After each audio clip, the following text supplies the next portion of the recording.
the enemy, while a small counterpart went off to the side into the tree line to flank attack. And during this movement, the small party that was going to flank ended up running into lizard people. And the battle began without the surprise attack going off.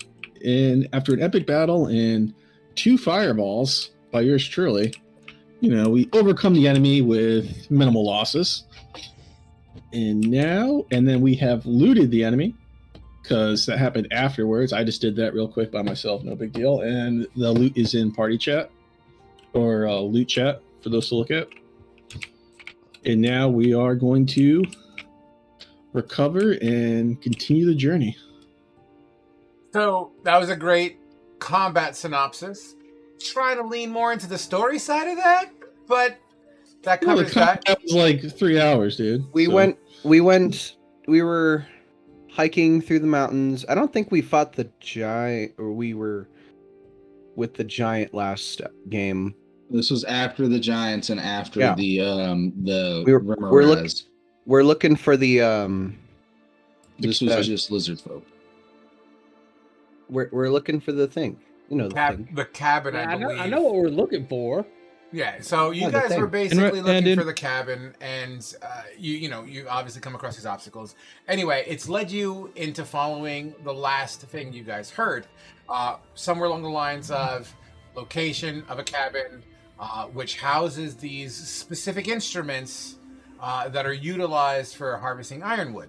Ironwood, once again, being a very rare material, a type of wood that literally has properties and toughnesses that would equivalent or rival that of true iron, but a much more natural resources. Why it is that way, no one really knows. At least not at this point. At least not that you're aware of. Nevertheless, you're in that process. I believe you were using this information to entice the Holy Empire, at least by original perspective, to try to entice the Holy Empire to be like, we'll get this if you give us this because of that, and whatnot. But there has been some talk about the Brekka side of that equation, politically, that is. You are aware of Brekka's reformation. You actually have somebody in the party that is a member of that Brekka reclamation, let's call it, and all that. Reclamation. Yes. Whatever you want to fucking call it. You're also dealing with the disappearance of Zine, which has an emotional tax on some people in the party as well. You're also in the knowing of an ancient dwarven empire, long lost, think Atlantis, but in the fucking mountains, that is allegedly frozen and forgotten. Also known as, I believe we called it the Crystal Peaks, I believe is what we called it. Correct me if I'm wrong, Thermal. I could double check that. I don't have my note in front of me for that, but the common name is the Crystal Peaks, correct. So there's things of that nature. There's some books that have led to that kind of direction as well. You're also, and by the way, Kane, ... What you also missed was the appearance of a hot air balloon floating in the sky, in a that way direction. For those who don't know which way I'm pointing, it would be a northwesterly kind of a direction from where you guys currently are. Would it be the same direction me and Asher saw the hot air balloon going when we saw it way at the beginning of the game? Yes, actually it would be 100%. Where that is in relation, I mean, you guys are, as far as the map is concerned, you guys are on the southeastern side of the map, so I mean, technically you have that whole rest of the map that this thing could be heading towards. But as far as points of interest that you all may be aware of, it could be heading in the direction of Mirador. It could be heading in the direction of Brekka. Technically, it could even be heading in the direction of the Holy Empire's capital. There's a lot of northwest from where you are that is kind of a big deal. So who the fuck knows? In that, yeah, I guess that's really it for the quick overall recap of what we've dealt with so far. So, Did we level last time, or was that the other table? No, you guys will probably, depending on your success tonight, most likely possibly level up very, very soon. Sooner than you think. Okay. You're literally like a nut hair away from leveling. Once again, that's if you survive tonight. We'll see what happens. Because if you don't survive tonight, you guys graduate to level 1, and we'll see how that goes. So let's see what we got, guys. So without further ado, I can't say last we left off because we already did it. So continuing on from our previous session, after slaying a group of lizard folk, which you had stumbled upon in a snowy road foresty situation depicted currently on the main game board here. I decided to pull the old map up just for jogging some memories. You came across this group of lizard folks that were in the process of finishing off a bunch of orc that clearly there was a fight here. I mean, the snow is very much disturbed when it comes to between the tree lines and things of that nature. The road, heavily traveled, lots of traffic. You see squirts of blood that have melted in, or not melted, that have kind of landed on top of white powder. So you see those little blood trails in snow kind of thing here and there. There are just a slew of bodies everywhere. Now I've already done the loot offline with that, so that's already in there. You're welcome to do the math and do all that bullshit and do that on your off time. That's fine. Nothing of extreme value. A couple of gold here and there between the orc bodies and lizard folk. Once again, the lizard folk are their scales are blue in color with these white kind of highlights in that, outside of your generalized green and yellow or an orangey kind of thing. These lizard folk seem to be of a higher elevation, so to speak, a mountain man equivalent species, or something that just separates them from your common rank and file. So there's that. The orcs, as you kind of scour the bodies and kind of get a good feel of the situation and acknowledging, many of you that have been through not Brecca, Beaten, would recognize some of the regalia on these orcs, very similar in style to those that you have come across before.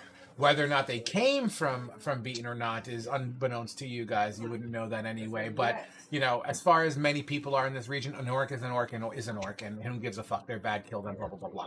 So you guys are scouring out, doing all this shit. Why don't we pick up there as the snow begins to fall, as the elevation and temperature has changed. In fact, who is the best hunter here? Let's go with Asher. Asher, and who else? You know what, Kane? I think you have the right to roll this as well. So I'm going to give you guys some beginner rolls. Let's break the fucking dust off those dice. Give me 2 investigation rolls. Kane and Asher, please. All right, and I'm going to cast guidance on myself. That works perfectly. A-okay with me, brother man. And because I'm in... natural 1. Oh, I needed that. 7... 11. 11. Wow. All right. Starting shitty. I love it. So, nothing. Intelligence is my low stat. As you go through, like I said, the snow is so... There was a battle here. The trees were hit. Not to mention the fucking fireball that scoured and melted like just chunks of land here. This area looks fucked up. It was hurt, it was hit, there's blood, there's guts, there's gore, some of the tree branches are snapped, footprints just boom, boom, boom, boom, boom everywhere as, the battle ensues over time. With an 11, I'll give you this. There does appear to be one weird shaped print that doesn't, one of these things are not like the other. It's just this large, massive print. It's in a shape, you know what? Fuck it, let's draw it. Let's have a little fucking fun here. Da-da-da-da-da-da-da-da-da, white pen, apply. On the side here, let's just say the print is, pardon the art,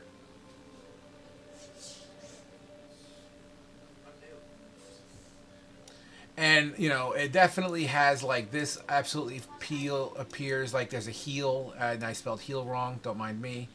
but let's just say that's the heel. This area would be the heel, and let's say this side, the 2 arrows in the top, would be that of what you would assume to be a toe or something.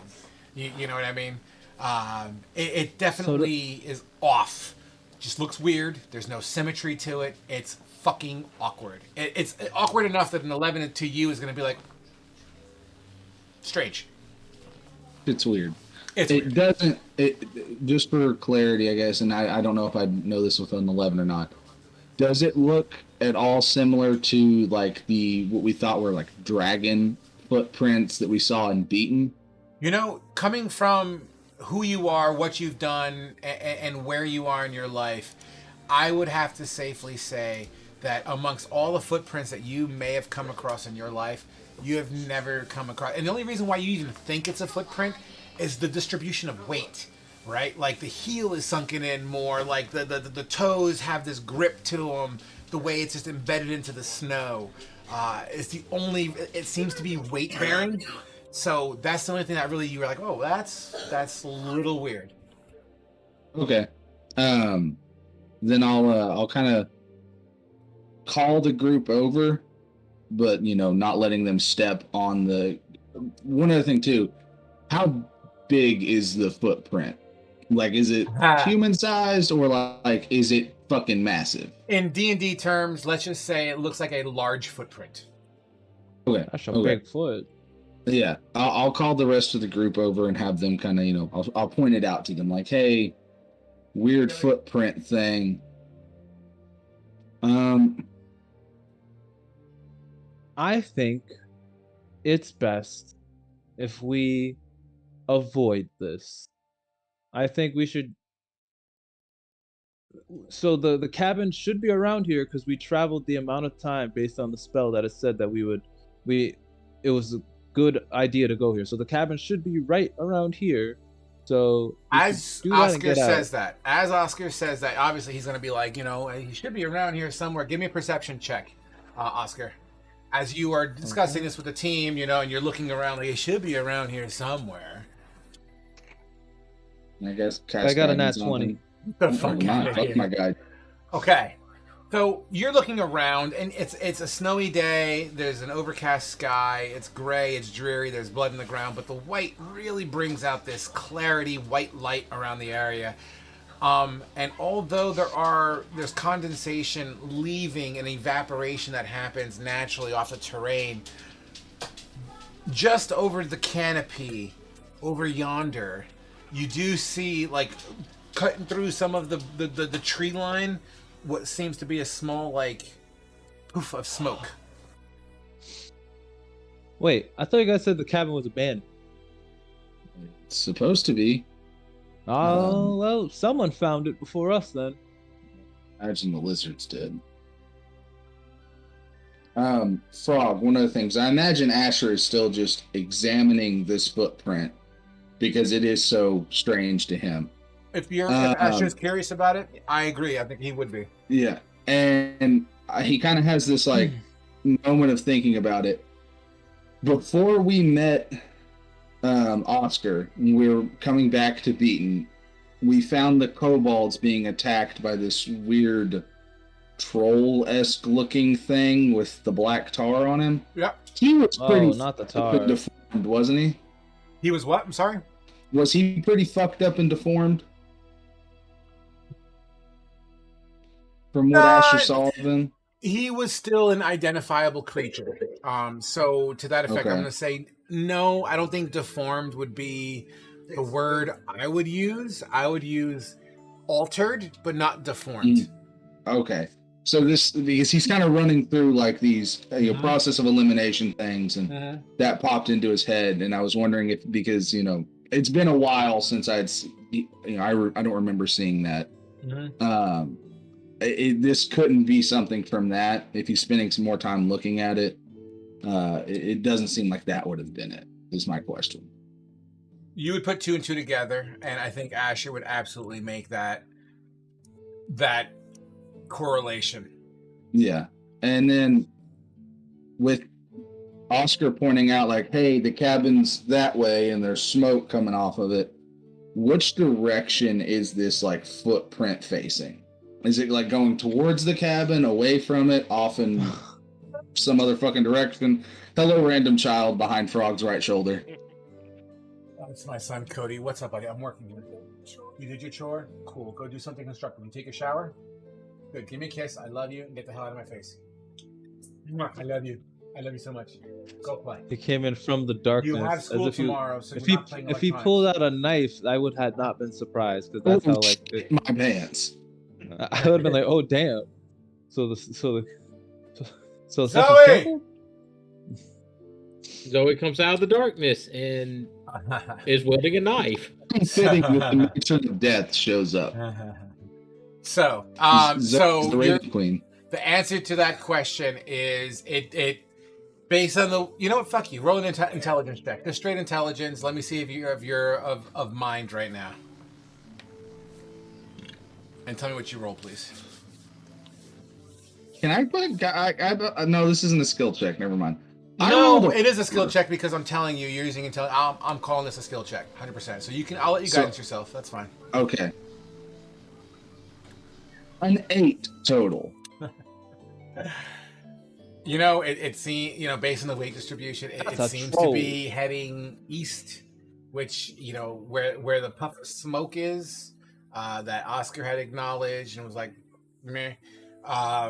It seems to be, you know, the backdrop is the mountain of that little puff of smoke. It seems to be heading in towards the direction of the mountains. So, coincidentally, it's in that direction. Whether or not it's aiming to it is a whole different conversation. Yeah, you called me. Okay. Yes, I called you. Who's dying tonight? Annahel, Oscar, Eustace, Asher, Thermal, or Kane? Oscar. Oscar, you got it. That's what you said last time. So I just want to note during all of this, Thermal is still leaning against the rock where he had fallen before.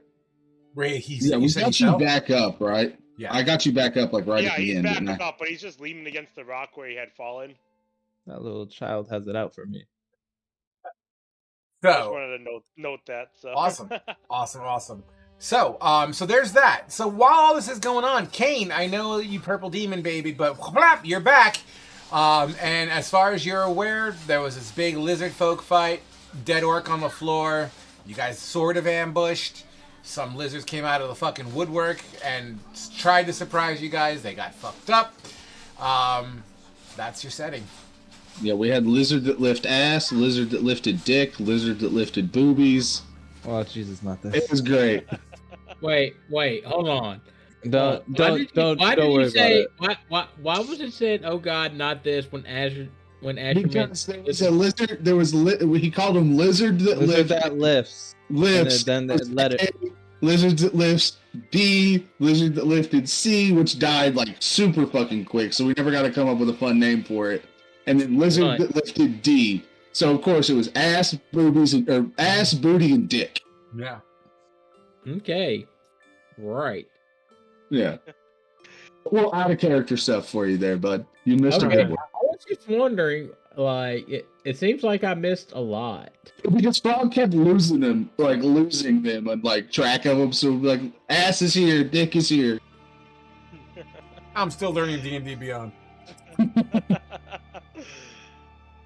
Okay. So Kane, as you see Yes. Thermal being tended to in his wounds, and Oscar is making his acknowledgments, you see, once again, you see Asher being like, "Oh, this is fucking weird."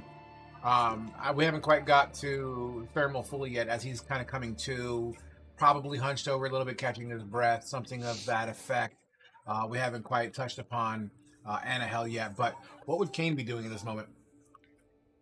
Kane would go, and because he obviously missed it when the initial roll, he would go and look at that weird ass footprint that Asher found, and would see what he could discern from it. Absolutely, you know, it's a chin scratcher as you go up to Asher and kind of converse amongst it and about it.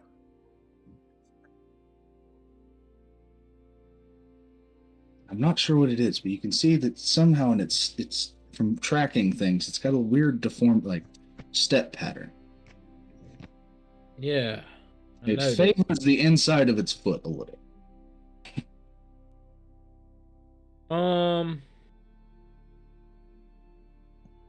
Would a knowledge history check be applicable here? Tell me on it. What are you trying to do? See if anybody have recorded a footprint with such deformation. Go ahead. You can roll for it.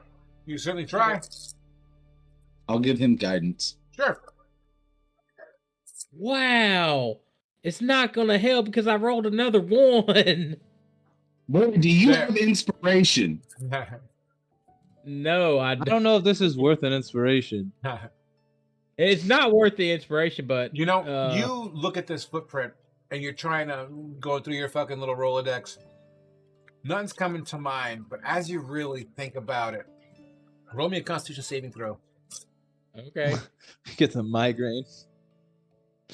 Fuck!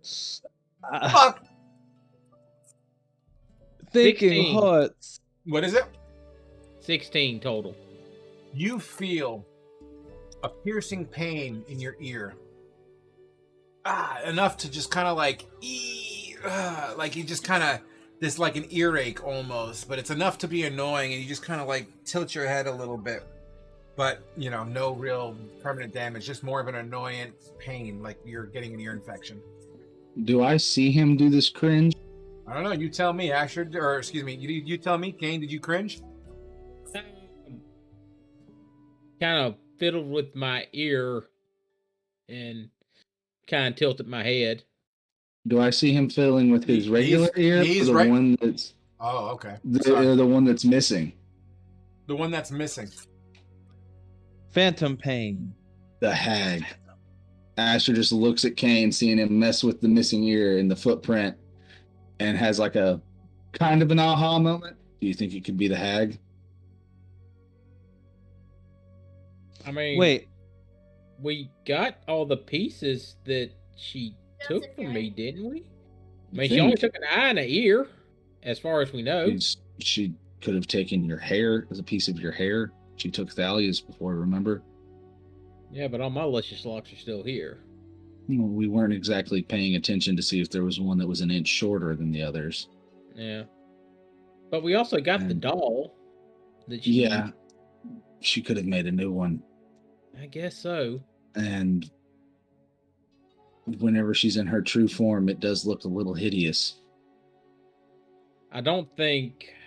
Could this be the hag's footprint? How big is this footprint? It's a large footprint. By D&D terminology, large. It's like bear sized. Well, I don't think she's this big. However, her house moved. Could it be the chicken house? It could be the chicken house. Is that her house had like chicken legs, didn't it? It's basically like Baba Yaga light. No. You have that confused with there was a campaign that came across the Baba Yaga's hut, but that's different campaign. The house that this hag had was an actual tree, and the tree lifted up and kind of spider walked away. Oh, okay. I misunderstood the description on that. I thought the house had like chicken legs. Not this campaign. Okay. But I was wrong in saying that her house could move it, but moves like a spider. Yeah. Okay. So maybe not the hag. Maybe, I don't know. I don't know if the house could have left these footprints, but could a creature she's controlling? We saw what she did with the trolls whenever we were at the family's house. Remember? Yeah, it could be something she's controlling. But I think we need to get to this cabin first. Yeah, let's get to this cabin. Get to the cabin, rest up. I'm gonna go check on Thermal. Okay. As you approach Thermal. Thermal is just panting, leaning against the rock. And all Asher would hear is just dwarven swears under his breath. I know Dwarvish, so I know those cuss words. It is just a long string of profanity. So I am a fan of that third one you just said. It really rolls off the tongue very well. I say that to you in Dwarvish, and then I put my slowly nods. I put my hand on your shoulder and tell you fought well, and I give you a squeeze, and I cast second level cure wounds into you. Because you were pretty fucking low, aren't you? Yeah. Oh, I was already at. Oh, did I never get hit? Okay. You take 15. You heal for 15. Oh, nice. I am out of second level spell slots, my guys. Brings me up to 24. We need to get somewhere and rest, don't we, Thermal? Yeah.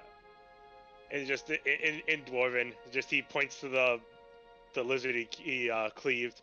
At least I killed the fucker before he got me. You did. That was pretty fucking awesome. Glad we didn't lose you. You're a good guy. Now let's get you up, and I kind of help you get to your feet. He's just kind of leaning against him. Yeah, I kind of got like my arm around you to help you like walk, since we did fight side by side for most of that battle. Yeah. Asher's got a new level of respect for you since we did, we were shoulder to shoulder there. Thermal is definitely likewise there, but yeah, he's just leaning against you. Whatever you did definitely feels a lot better, though. I'm glad the Wild Mother she helps out. So who's not dead? Asher kind of yells out. That voice echoes through the partly covered snow-capped trees. Anahel, you hear Asher's words. Nobody thinks to me. I mean, and me. I think several can attest to that. I think you're just angry that you were less influential in that engagement than I was. I mean, we're not having a dick measuring contest. I'd win. Let's be real. It was Fireball Boy. We should push on. MVP. Let's get to the cabin. You good back there? As you hear Oscar say "Fireball Boy," Eustace, with a half a cracked smile, chimes in. Not a scratch. Slippery one. Turned out to be pretty damn good, kid. Eustace is a young man, right? He's like 18, 19. Yeah, he's still growing ball hair. Yeah, turned out to be pretty good, kid. Thanks. I try. So I hear there's the cabins near. I definitely gotta get there quick. Yeah, let's hurry up and get to Muladar. Yeah, we need to get some supplies before we head out into the mountains. Especially if we're going to be coming across more of these guys. And I kind of gesture to the piles of dead and burnt lizards behind us as we move into the cabin. Right. Some of those lizards even disintegrated, if I remember correctly. Yeah, they incinerated. Oh, yeah. Ash. Fucking dust. Absolutely. Dust on the wind, as Kansas would say. As you collect your shit together, do what you got to do, get your effects, in order. Button up. The temperature does tend to get colder as the further east you go. It's not like this immediate drop, but the sun itself, let's just call it midday at this point. The sun itself, as it begins to pass the halfway mark, many of you outdoorsmen types would absolutely validate and verify that chances are the air temperature is going to drop. You already can sort of see your breath a little bit from where you are. With the assumption that it's going to get colder fairly quickly. You press on. That puff of smoke that Oscar had taken a look at and acknowledged not too long ago does get closer. Be it still a decent travel. A puff of smoke over a tree line is pretty noticeable, especially under cold conditions. And periodically you reassess where you are. You continue to push through trees in a snow-covered winter fucking wonderland. How are mounts doing? Like the horse and then the goats? Trailing behind. It's slow going. We did say that the snow here in certain locations with the snow drifts and the trees that continually rain down more snow as the winds pick up. You can go anywhere from a foot of snow to 3 feet snow drifts, which does kind of slow down travel. So you guys aren't at a full pace or a fast pace. Let's just say for D&D measurement, you guys are like a half speed at the moment, just for the sake of trying to travel through this snow. And you are trying to make it easy. So like in a single file, formation, making it easier for the weaklings like Eustace to trail behind. So there's that. It's not like he's gonna cast Fireball in front of you guys. Joke's on us. As you continue to press on forward, the sounds of grinding. You hear this like wooden kind of wood on wood sound that just seems to crunch, grind, hack. And it seems to be non-rhythmic, although the sound itself does not change. And it has its own different pattern of sound, like a pop, pop, pop, pop, pop, scratch, scratch, pop, pop, scratch, grind, grind. With Oscar's like experience in blacksmithing, would this sound like familiar to him? Not at all. You don't even have to roll for it. You're like, this does not sound like the swinging of a fucking hammer to me. Does for Asher's smacking sticks against trees, weirdos. From Asher's experience, would he know if this nature is what? Why the fuck is nature an intelligence-based thing? Because it's about your knowledge of nature. Yeah, it's the knowledge of nature. But it means druids and rangers are gonna suck at it, even though their whole shtick is they don't have nature. to. You can just invest in intelligence. Intelligence and yeah, or don't be stupid. Proficient like me. Don't be stupid. Also, like rangers get like buffs to like nature checks when they're in certain environments and stuff. So what was the roll there, Ash? It was a 9 total with my guidance and everything. It's not something that you haven't heard before. Being a man of the woods, you've hunted. And you know the sound of antlers on tree bark. Okay. It's a deer marking its territory. Well, cool food. The rhythmic pattern of it, it's very, it doesn't have a rhythm to it, but yeah, you recognize that sound as Oscar says, "Oh, fucking food potentially." I will chime in. It's either a deer marking, or it's someone trying to call in a deer. Because one thing you can do is take deer antlers whenever they shed them and rub them on a tree to entice other deer to come. Phew! I thought you were gonna say it was another one of those druids, those cryptic weirdos. But you gotta get druids. Yeah, I don't got nothing against them. They just, my experience with them is they were very, very cryptic, where it's so much easier to just, explain. I haven't. Thing is, I know, out of character, I know what Oscar's talking about because this is a Monday campaign thing, but Asher has no experience with druids. So yeah, either it's deer or it's someone trying to attract deer. Or a moose. Something with fucking antlers, Kane. Well, whatever it is, let's either not piss it off or eat it and get to this goddamn cabin. Can I tell which direction it's coming from? The rutting? Territory, unfamiliar land, tracking of sound through trees. I'll give you a roll for it. Survival. Well, yeah, let's go with survival. That sounds fair. Give me a survival check. Beat a 12. All right, and guidance. Survival. Oh yeah, you can survive. Fucking 20 for a 26 plus guidance is a 28. I thought he got a 1. You look around, and it's not the sound that you're able to triangulate on, but as you're looking in the direction where you feel the sound was going for, you kind of take that moment, you kind of hold your breath and really just scan. You do see what appears to be like snow being banged from the canopy periodically in the similar rhythm to that of the sound you are hearing. So, yes, a couple of 100 feet that way. Oh, away from the direction we're traveling towards the cabin? Slanty left. Okay. I'll let them know. Kind of off catty corner to the left of where we're headed is where the deer are at. You look over there, you can see the snow falling from the trees where they're rubbing against them. Really? Well, sounds like dinner. I mean, After we get to the cabin, we can go do some hunting. Let's get to the cabin first. Yeah. Some of us need to rest, and I kind of gesture to the dwarf that's beside me that I'm helping. Besides, shelter would be good before nightfall. Mm-hmm.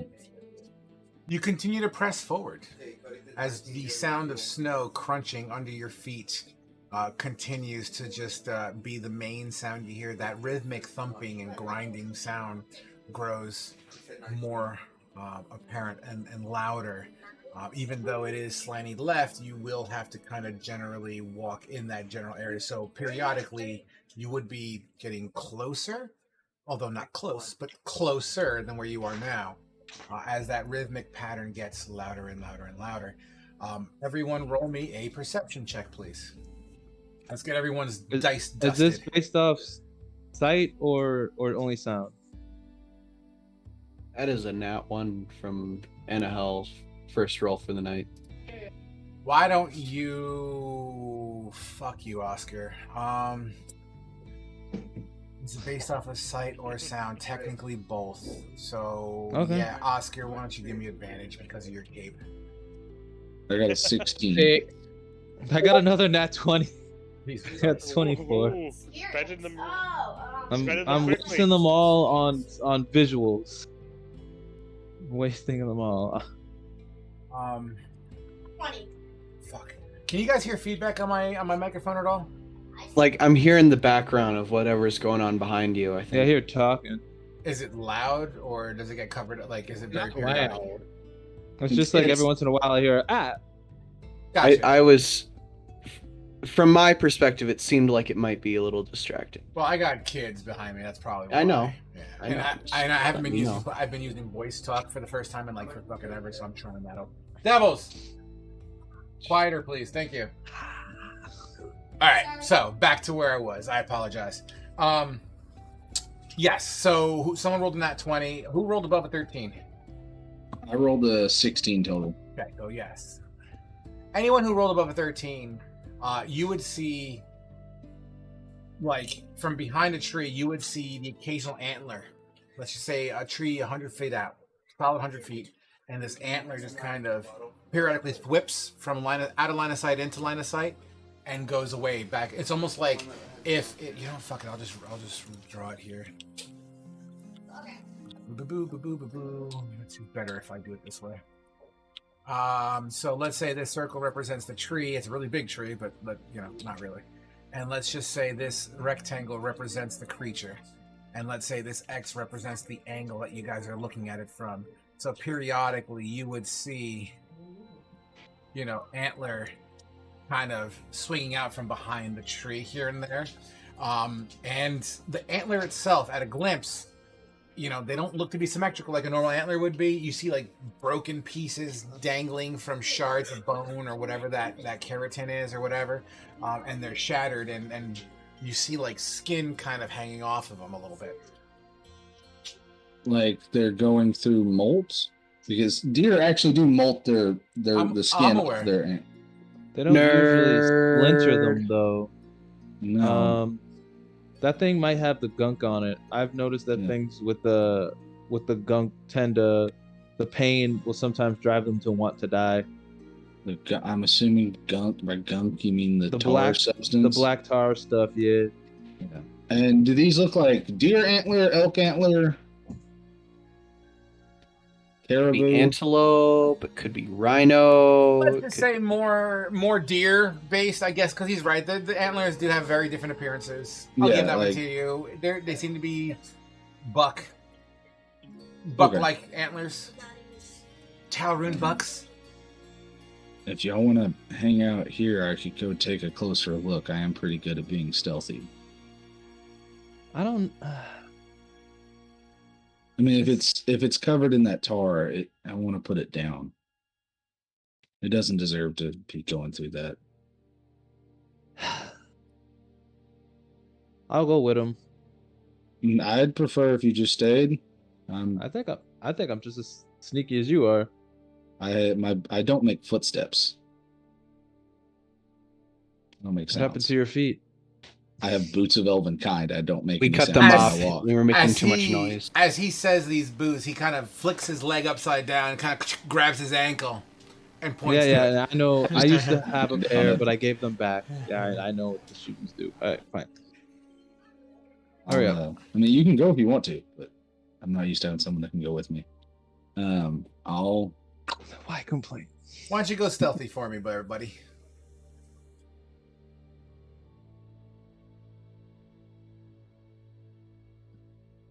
Can you do guidance on a stealth check? Of course. Yep, it's an ability check. Yes. Fuck yeah. 18. You make your way from tree to tree, and you basically are on the snow, sort of like Legolas in a way, you know, semi kind of on the top of it, kind of skittering around, doing your thing. This creature seems to not notice your approach as the grinding of the horn on bark. Occasionally you'll see a piece of bark fly out amongst some chunky red stuff that just kind of flies with it and kind of lands in the snow, sinks in a little bit under the brief warmth of it. You see the ass end of this creature, and as you make your way in a circle, semicircle around it, you know, it becomes more revealed as the tree kind of does a screen wipe. As the screen does the tree does a screen wipe, and you know the rump end is seen, and then the body, and it's at that point in time that you give me a perception check again, please, to validate the detail of everything that you see. With a 10, you know the fur brown. You 12. You 12. You identify clearly what I guess white-tailed deer would look like at this point. However, as the tail flips up, where the white tail should be seems to be this black sticky film under its tail and kind of coming out of its asshole, quite frankly. And as you continue to make your way more around to the side, the horns are chipped, snapped, and this creature just keeps on smashing its head into this tree. Half its face is also just overcome with this. Every time it breathes, you kind of see this little bubbly kind of texture coming out of its nostril. From your range, let's say about 50 feet to be safe. This creature's just fucking going nuts on this bark. The tree itself has sustained some pretty heavy damage. I mean, with the amount of horn loss or rack loss that this creature has, he's probably been at this tree for hours, as far as you're concerned. And you're saying it's like it's got its face all tore up and everything. Do I see any of the antlers? The antlers are very torn up. They're shattered and broken, hanging on by little bits, grinded down almost to the nub in certain areas. And yes, you would see that viscous black tar-like substance under its tail and on the side of its face, kind of going down the left body or the rib area. Seeing that. And seeing how it's looking and knowing that it's in pain, Asher will knock an arrow in his bow and draw back and shoot the deer to put it down. All right, go ahead and roll it for me. The deer is by itself, right? As far as you can tell. Does a 16 hit? It's a deer standing still. Absolutely. I wouldn't accept anything above a 5. As your arrow collides into the left side of this creature with a smacking thud, whatever tar was on that side as your arrow pierces through, kind of, you know, that little eruption like a pebble in water, but tar kind of explodes from that force. Not only does the arrow sink into this creature and it kind of before it passes out and falls, the tar that hits that has kind of come off of this creature, landing into the snow because it's surrounded by snow. You see it sizzle. You see a little bit of like evaporation or steam, kind of almost like it had some sort of acidic property to it. As this deer is twitching its last twitch, as the muscles begin to spasm and the life begins to leave this creature, this black tar, you can, right in front of you, it's not this lightning fast thing, but it begins to spread at a much more rapid pace, fully engulfing the corpse of this creature, the carcass of this creature, and then it just begins to, you see that sizzle, that's like it's melting, and creates this blob-like texture, and it kind of coagulates together and becomes this mound of just tar shit, so to speak. And then it begins to kind of go.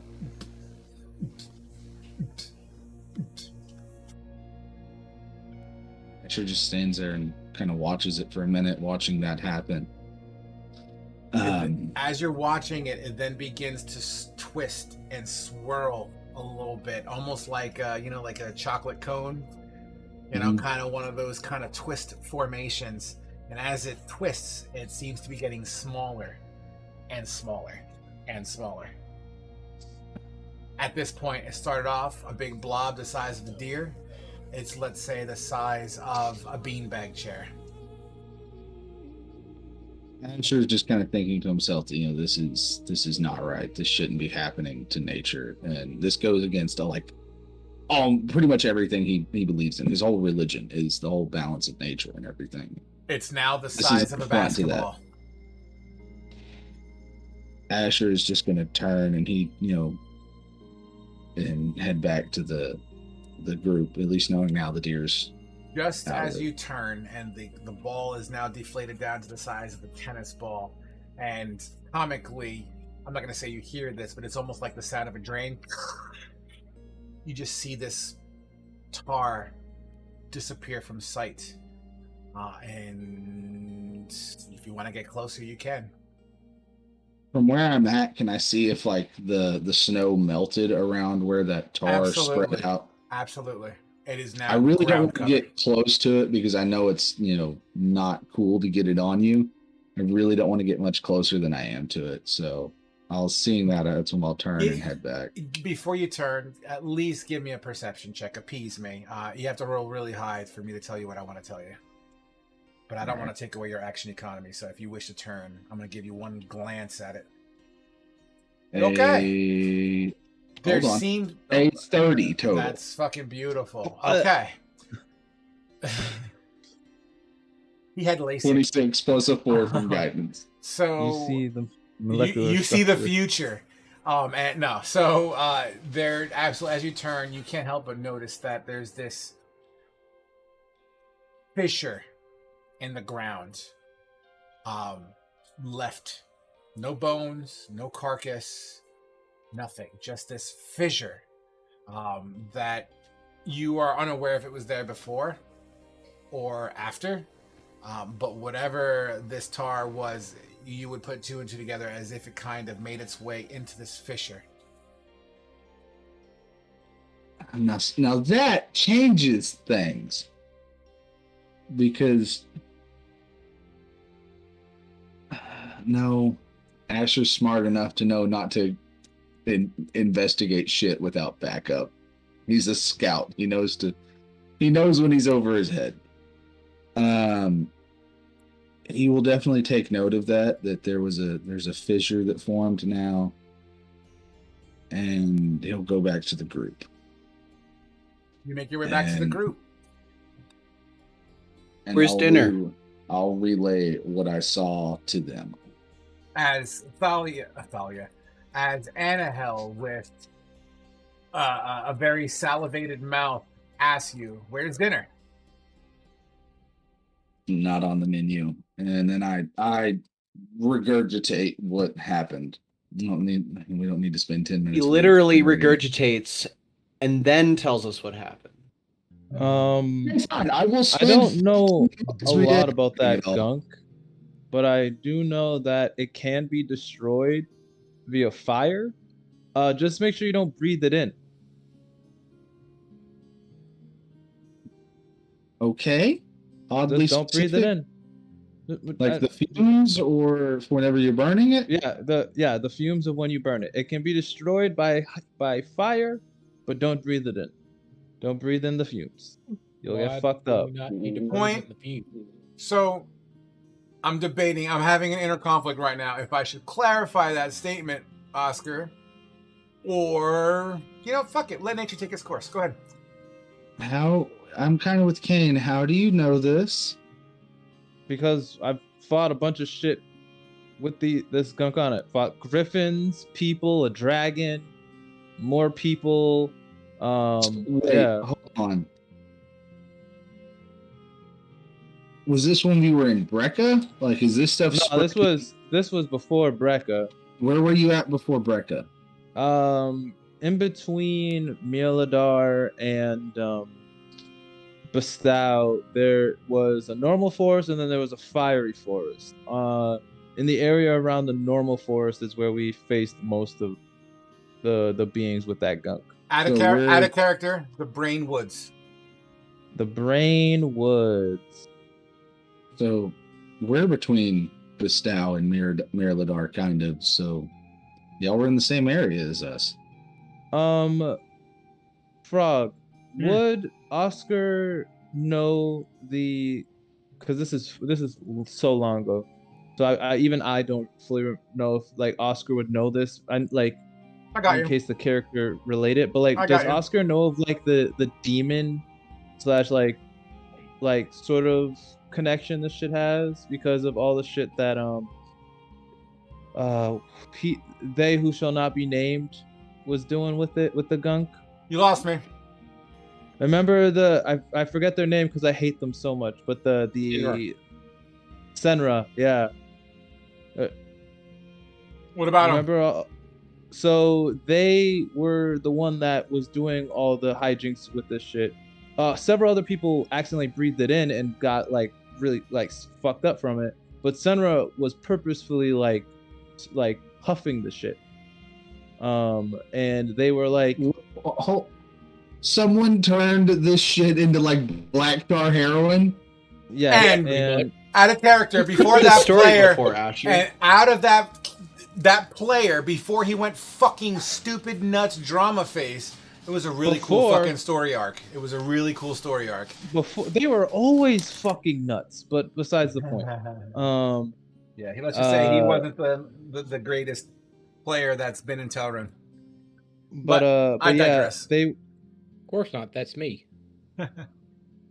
You know it. But yeah, they saw visions of like the spore, like the mushroom like devil lord or whatever, I forget what her name is, and who fights like the slime one.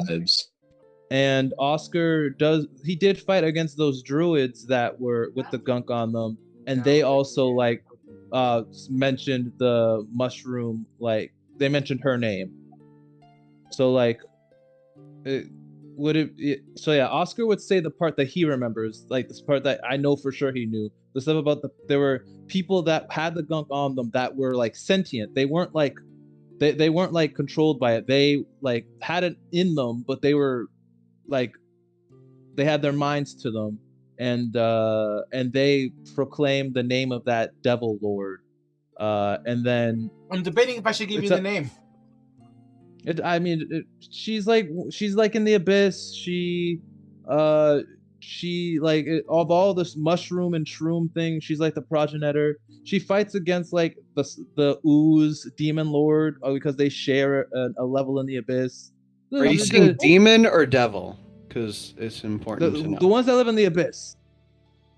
They all live in the abyss. No, 9 hells and abyss are different. Yeah, the hells and the abyss are different. The demons come from the abyss. Devils come from the hells. So demon lord. She's a demon lord.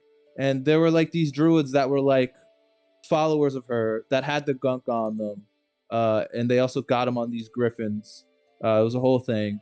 But yeah, I know there's some connection with her. Now, what I was asking Frog is, do I know about like if you breathe it in, you get like visions of her and she like communicates to you? Would Oscar be aware of that? My only concern is Senra as a character wasn't a very sharing character, and I don't think Senra ever vocalized her visions in the way that you're saying. Yes, you were there and heard those story arcs. Yeah. As a person, I don't think Senra ever divulged that information because it was shortly after that she went fucking nuts and I kicked her off the fucking table. So Oscar would just say the first thing. He just knows that when you breathe it in, it makes you really fucking like sick. and you should avoid breathing it in when it's burned. That I'll give you. And do you tell us about the sentient people that had it on them? Yeah, he was there for that. He fought them. Yep. They tried to dive bomb him with a griffin. It was actually really cool. Didn't you hold on and shit? Yeah, I used like a spell scroll to cast like one of the smite things that does vines on myself to hold myself onto the griffin as it dive bombed down. Yeah, it was pretty sweet. Pretty sweet. I soloed that griffin in that person. This is a lot to take in. Also, side note, out of character, Frog, did you base a whole ass Big Bad Evil Guy off of the fucking Matango movie? Fuck is it's that? a Japanese movie, like cheesy horror movie from like the 70s and 80s that my best friend sounds like that's a no. Well, it deals with these mushroom spores that controls people and turns them into mushrooms. That's nothing new. That's nothing new. I can't hear you, George. Yeah, you went out. All right, hold on.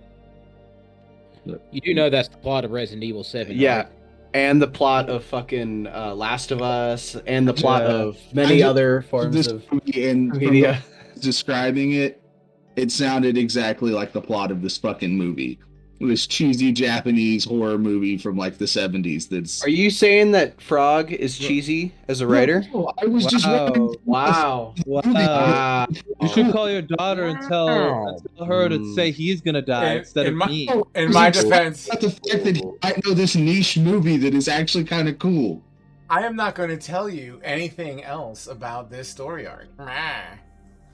You're just going to have to figure it out and not die. I just got excited because I thought someone else knew about this niche thing that I know about and got excited. Just you. Just you. You've chosen to be excited about like one of the worst possible adaptations of so, for the record, particular plot point. This tar, once again, is just one mere element of everything else that's happening in Tal'Rune that you guys are getting with this place.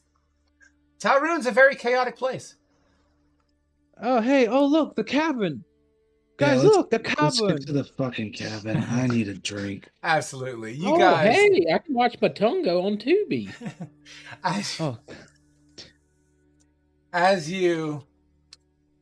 As you continue on your path, about another half hour in, the trees begin to open up sort of a way as the terrain itself also begins to create more of a mountainous effect. You're not quite in the Whitestone Mountains. You're still technically on the western side of the river. That river that most of you guys have already seen once at least. We're still on that side. We're still on the civilian side of the river. But the terrain does tend to change and into more of a rockier, less tree, more mountain kind of aesthetic at this point. You make way to a pillar of smoke. And as far as atmosphere is concerned, I got a picture. Copy image address. As you make your way through the clearing of tree, with the smoke well in the air and the snow and the climate does create a foggy kind of atmosphere. Spooky. Nevertheless, you see a cabin. Door, cliche cabin in the woods kind of setting. There seems to be smoke radiating from the chimney, as well as a light coming from the inside. The sun is still up, so I mean, let's just say just prior to dinner time, the sun is still up, but it is, there's still vegetation here, so direct sunlight is not a thing, not to mention overcast skies. But there you go. We made it. We still see the smoke coming out of the chimney, right? 100%. There is an active smoke heading out of the chimney. Annahel is going to walk up to the door and knock. Well, hold on, Annahel. No, she's going. As you begin to make your way towards the cabin, Asher does ask for some degree of, hold on one second, let's talk about this. She's going for it. The lizard folk. You wanted to She's going for it. She's Can I like going when they for it. head towards the door? Can like Oscar like because he's faster like loop around so like to like get like another vantage point around the house while they go to straight for the front door. Okay, so pause. You know what? I got an idea. Hold on.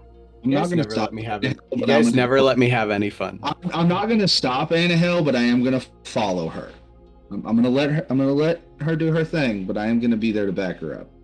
Thermal is just gonna be leaning where Asher left him on his maul. So, let's just say this is not to scale. This is just for points of reference, right? The square, you know, I'm not going to even make that a square. Let's just say the circle would be the chimney. The rectangle is Chimney, the door. chimney, chim true. There is no balcony. There's no porch. It's just, you know, like maybe 2 or 3 steps to a front door. And then let's just say these itty bitty circles are windows. And I believe there's one there. So, although you do see ambient firelight coming and flickering through the window, go ahead and put your tokens where you claim you want to be.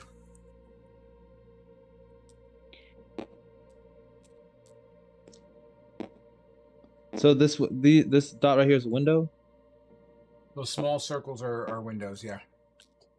Okay.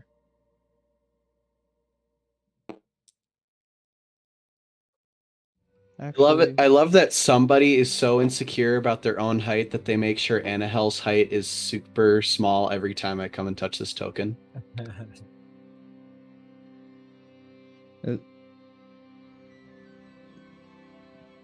That's where you want to be. Are we missing a token? 1, 2, 3, 4, 5. Of course. Eustace isn't on the board. Yeah, because Eustace is too busy playing World of Warcraft. Nah. Apparently they got dragons now. Skyrim had that 11 years ago. Skyrim better. True. And you can play with your friends now. Like physically? Yeah. Like diddling each other? You can have. There's like a mod that adds servers that you can play Skyrim with other people in it. Gotcha. Pretty fucking sick. It's minty fresh, best mod ever made for Skyrim, hands down. So here's what we're gonna do as far as order of operations goes. Since Kane, Thermal, and Eustace seem to be chilling back, although be it, you know, a clear shot of everything that's going on. As Anahel begins to walk towards this front porch, once again, the house is not to scale. This is just location. Asher close behind. Oscar takes an opportunity to kind of slyly slide and shimmy his way over to some degree of a vantage point, get a peeky. So why don't we handle the Oscar scenario first? Oscar, how do you wish to approach your sneaky spot? Well, he would. I mean, I didn't want to do it because of the picture, but like he'd like once he gets over, he'd like stick to like the wall to give his less like surface area of himself there. Understood. And then once he like he gets like close enough, he would like pull out like his sleeve and just like slightly raise his sleeve. Like one of the eyeballs. Yeah. Okay. I'll give you that one. Give me a stealth and a perception, please. I can do that, good sir. I would like to guidance the stealth. 100%. All right. What point do I get to continue with my knock? We'll get there. Okay. And so that is. Wait, what just happened? Okay. I just hate for any meta knowledge to influence people pulling me away from knocking on the door. You know. Oh, so I got a 29. No, you're gonna go through your plan. This is happening simultaneously. Okay. So. And then perception. Remove the Caleb from the knowledge. And I got a 16 in perception. So I got a 29 in stealth and 16 in perception. Got you. As you are like a fly on the wall, you kind of jimmy your way. You hold your arm up with a little bit of that sleeve, the stoop or whatever the fuck you call the sill of the window. Not too high off the ground. You like that, right? Don't ask me to spell it. You peek an eyeball up. It's a glass window. You can see through it, be it old school glass, so it's not like crystal clear, but you can see through like it. Opaque. Yeah, like that opaque kind of shit. You do see, at least on this side that you've chosen to look through, you do see a firelight that kind of radiates off of whatever's burning in the stove. There's a bed in the corner. You do see some furniture that lines the walls, a bookshelf. What looks to be a bit foggy, but what looks to be on the floor like maybe a bearskin rug. Pretty fancy. A table, chair, some more dressers on that side. What you don't see is any people. Now, as you peek and look, Annahel, you take your first step. How tall is the door frame? I'm just curious. Let's just go with average human height. Let's say the door of your apartment or house. Okay, so I might have to duck under it in order to go in. Probably. Okay. It's like, I think the average one is like 6'8". Okay, so I definitely have to duck under it. I'm gonna knock on the door and go, hello. As you knock, Asher being right behind you would also on hear cabin's this knock. Well, door. everyone technically was going to hear that. And even you, Oscar, you hear the knock too as it radiates around the corner. Oscar shakes his head. Boom, boom. Knock. You yell hello. No answer.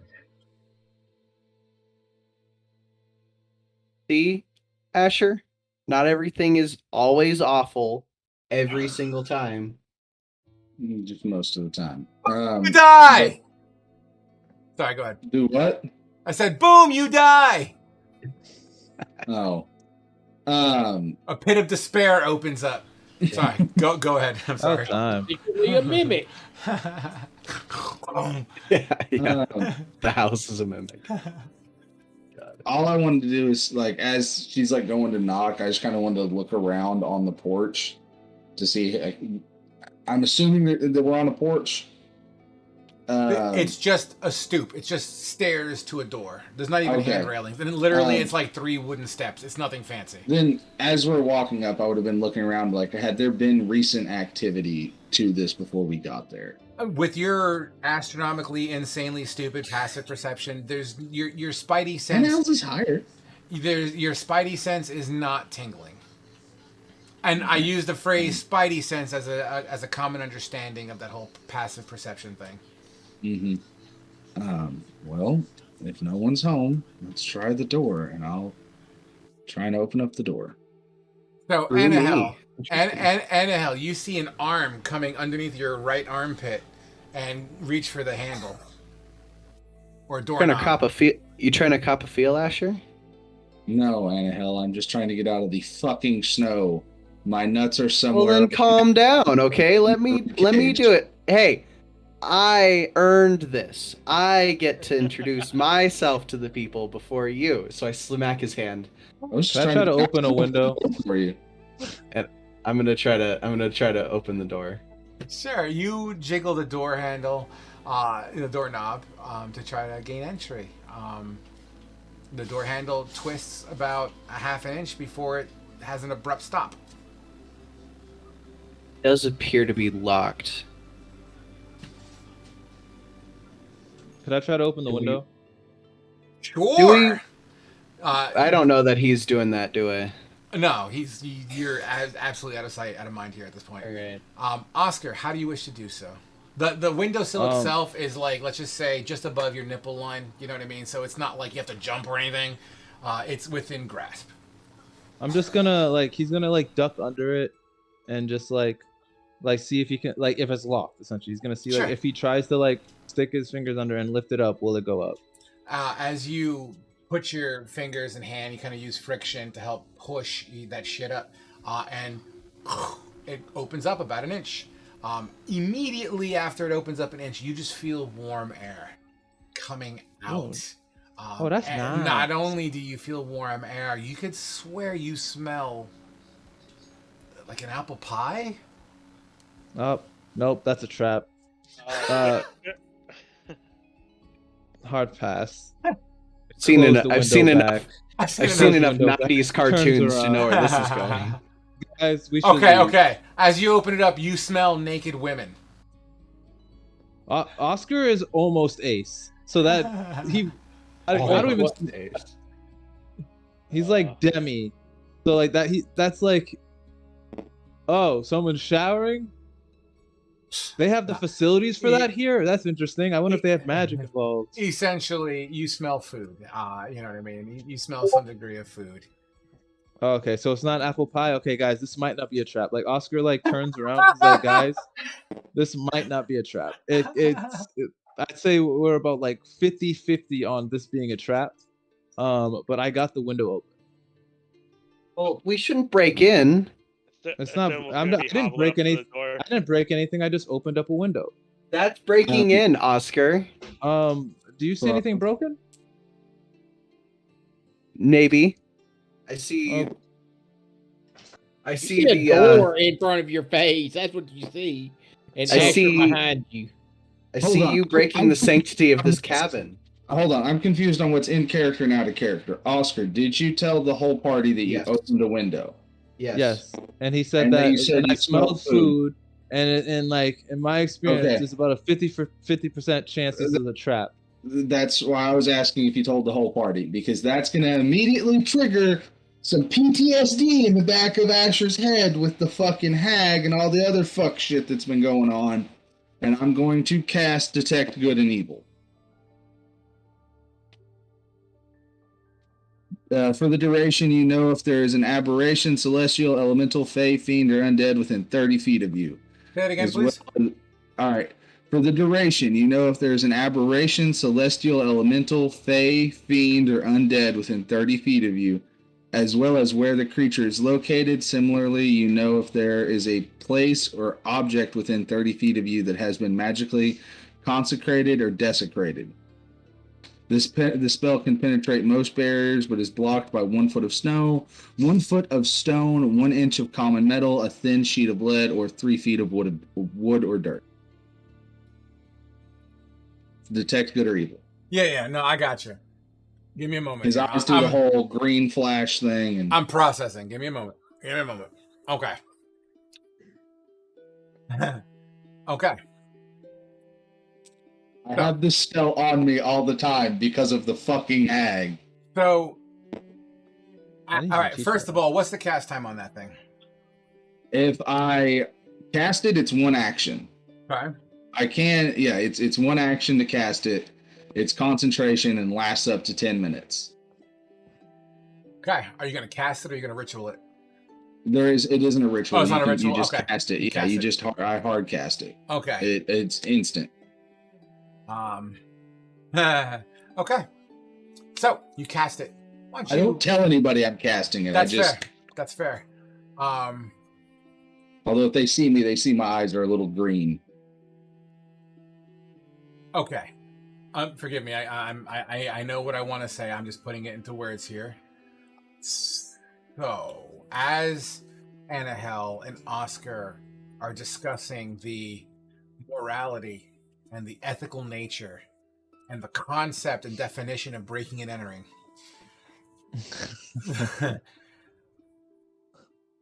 Asher does a quick prayer to the nature bitch. To the wild mother. Thank you. To the nature bitch. To the wild mother.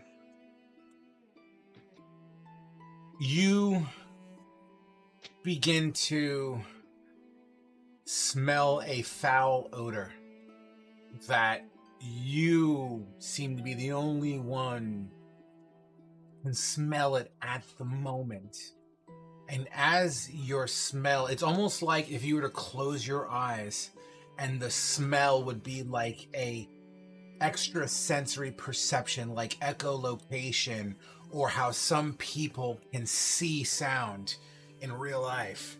This splash of something just radiates. And as you follow it to its source, underneath the steps that Annahel is standing on, and you on the bottom step, you can't help but notice that there's a slight, like, you know how sometimes houses have that crawl space underneath that separates earth from material? there seems to be some space there. And almost like you're the only one that can pick up on it, you hear this gurgling sound that just smells so bad to you. And as it begins to kind of become more apparent to you, and I'm going to give you a chance, give me a moment here, you see this tendril kind of try to go for Anahel's leg and ankle. Anahel, because Asher is aware of this, he is going to give you advantage on a dexterity saving throw. Because I'm trying to grab her and throw her, and I'm yelling, "Everybody get back!" Agreed. One question. Ask the question, but I want to see how this turns out. Go ahead. So, what type of creature it is? I do get to know what it is. They fiend, celestial, undead, or aberration. You get a hint of undead on this, and the only reason why I'm changing this a little bit. Give me 1 second. Even though you get the feeling of an undead, it seems to, if everything had an aura, this seems different. This is a different type of aura that a normal undead would give, but it does give the feeling of an undead. Okay? Now, Anahel, you had a question, and then I want to see what this roll is. So I'm qualified as a celestial? Correct. Because of my other shit? Correct. So does that inhibit him from noticing this at all?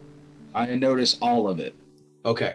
Yeah. So for the duration, you know if there is an aberration, celestial, elemental, fey, fiend, or undead within 30 feet of you. Well, the good news for you is you know where the creature is located. I get to know where all of those creatures are. Well, I don't know if you ever picked up on it before, but you also get the Anahel radar as well. We have. Whenever we first met Oscar, I popped Detect Good and Evil because I didn't know if he was the hag or not. Gotcha. And that's how I got that Anahel and him are both celestial. Gotcha. Okay. Anahel's celestial. He's got some celestial shit inside of him. Yeah. All right. Yeah. Give me that advantage dexterity saving throw. And roll good for me. That was the last time we saw it. I don't know if I can find dexterity saving. There it is. Woo! That's a good one for the first roll. 21. Okay. Hey. Asher, I know you had briefly mentioned it before, but please reiterate. How do you save Anahel in this situation, for lack of a better phrase? She's like a step or two above me, right? Correct. And I'm kind of like at like the base of the steps. Correct. I just like suplex me. I reach up with both hands and grab her by like the belt line. And just whip her back, kind of to the back, to the side, and behind me, putting myself between her and whatever it is, as I'm yelling for everybody to get the fuck back. There's something undead here.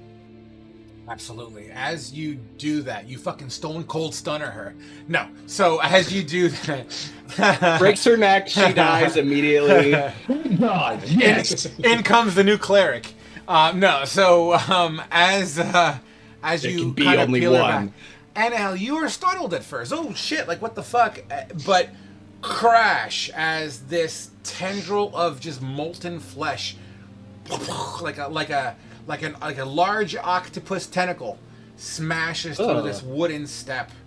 I use the phrase of octopus tentacle to represent the shape and size of this thing. But as you get pulled back and the wood explodes and crashes down, this heaping mass of flesh is like kind of rolls out from under where the steps were and under the house. Did we say it was undead? We mentioned that it has undead. Correct. It has a hint of undead. We're getting there, boy. Don't give me that shit. We ain't done yet. We ain't done yet. So, you know what, guys? Fuck this cabin shit. All right, so since we're at that location, Asher tried to say fuck off with the cabin thing like a session ago, guys. Remove your tokens for the moment, please, gentlemen. But Eustace wants money so bad, guys. You gotta get that gold, dog. Damn. That's the loot. We're all gonna die. It's not even really loot for us. It's just selling the information. We had enough information to sell. But we could also sell the. We're taking we these could also tools. sell the wood too. Like No. if there's probably wood like inside that we could sell to the dwarves because they love fancy materials. All right, place your I thought we tokens were gonna down. work out a deal So with Brecca. place tokens back on the board, and I will adjust them as I see fit and representative of how you guys had your shit earlier. Forgive the model as the model I'm on the roof. itself. The model itself is not the perfect one. What's up? I'm almost. I wasn't sure if you caught, but I was hobbling forward at first, so I'm not sure. Okay, that's fine. And hell, I should be in front of you now. So yes, as you pull, I'm just gonna go ahead and say. Well, damn it, I can't get on the roof. That's all right. Let's just say you're 5 feet back. It kept putting me on the roof. Well, do we need to make space for the monster? We're not quite done yet. This is preliminary token push. I'm not quite done setting my scene. Yeah, that's for our work, guys. As this, what could be best described? Oh, the fucking blob monster in Stranger Things, season fucking 2, right? Why you gotta like spoil? 3 episodes. Why you gotta spoil shit? You Yeah. know? Anyway, kind of rolls out. Actually, season 3, whatever. Yeah, Rolls season out 3. and then it begins to kind of split. Asher, give me a perception check. I know. Give me one at disadvantage because of the heightened nature that you are right now and pulling Annahel out. There's a reason why I'm giving you this roll. Just work with me on it. Can I still cast guidance, or no? Is it too fast? I'm just going to go too fast. It's not that definitive of what you're looking for. That's all I was looking for. 10 or better. That's fine. You see in this mass of flesh some medallions that are you've seen them before, recently in fact, in your own home at night, as you see the effigies and the emblems of your, I believe you call them the Iron Wolves. Those medallions. You also see shredded clothing, very much indicative of the colors that this outfit wore.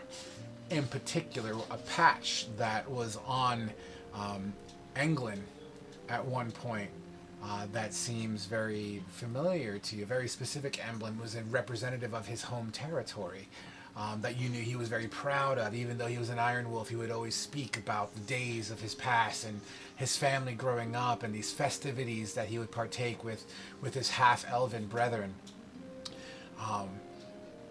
It strikes you as odd as you remember but a couple days ago coming across that same individual in werewolf form.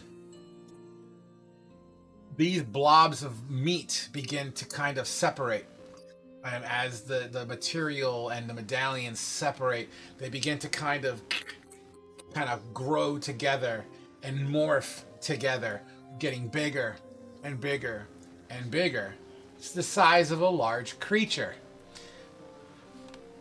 One of them, and you know what? It's probably better if I show you the pictures of them first. Blobby. The first one. The one to the left, let's say. I guess it really doesn't matter who's left or right, but...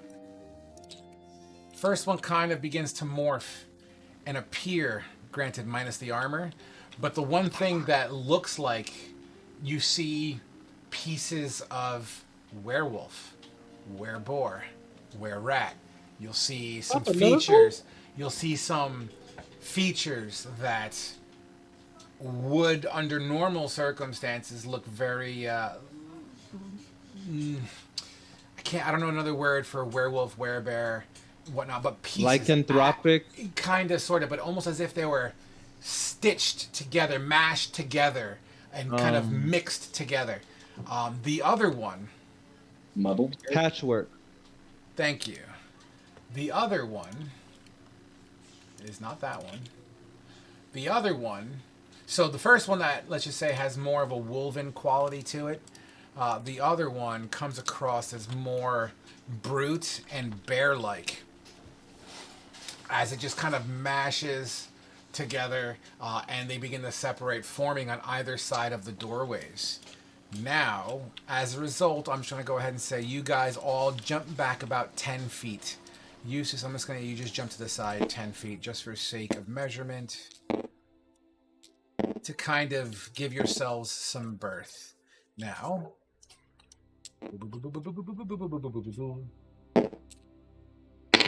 these two creatures, as they fall over and embarrass me with the physics of Tabletop Simulator,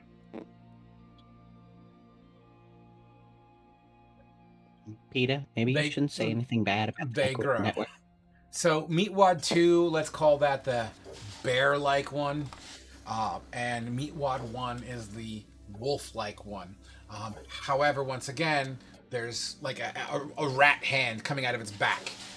The one of the feet are cloven like a boar would be. You know, there's teeth of a wolf snout on one of its shoulders. You know, things like that. It's really fucking terrible. In fact, the path to this cabin is cursed. That being said, it's about. Oh, Rune is cursed. I don't know what you're talking about. It's 15 minutes before break, and this might be a decent fight. So why don't we take our 10 now, and be prepared for combat, guys? All right. We have gotten a long rest, or not long rest. I mean a short rest between. Most likely, you got a. I'll give you a short rest. That sounds fair. You're gonna need it. All right, I'm putting our 10-minute break thingy up, and we shall return. Actually, I think I could leave my camera on, and it comes with a remote control. Boop. Roll some hit dice, Thermal. It works. Yeah, that's what I plan to do. I'm trying to do that right now. Let me roll some hit dice too. Let me get up to full HP. All right, I'll be right back. Okay.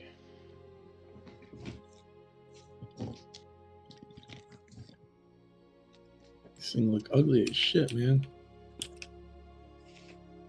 I'm up to 47 health. Yay! With a 22 roll on my hit dice. Oh, we got a short rest? Yeah. Yeah. I didn't roll my. That's all the hit dice I had left. I'll roll. Let me roll some hit dice real quick. But yeah, I got my NVIDIA working, so if you guys couldn't tell. Yeah. Okay, I'll roll one hit dice. I'll heal first. 6 is enough to get me to one below max, so. But with that short rest back, I got my action surge back, so do this. I got my curse back. Oh wait, I never used it last fight, so I already had it. I forgot. What is Frog's rules for switching weapons? I think it's if you drop it. If you drop the one you currently have, if it's a free action, but if you don't drop it, my bonus action to like stow my bow and draw my sword. Because yeah, I did say I was leaning on my maul, so.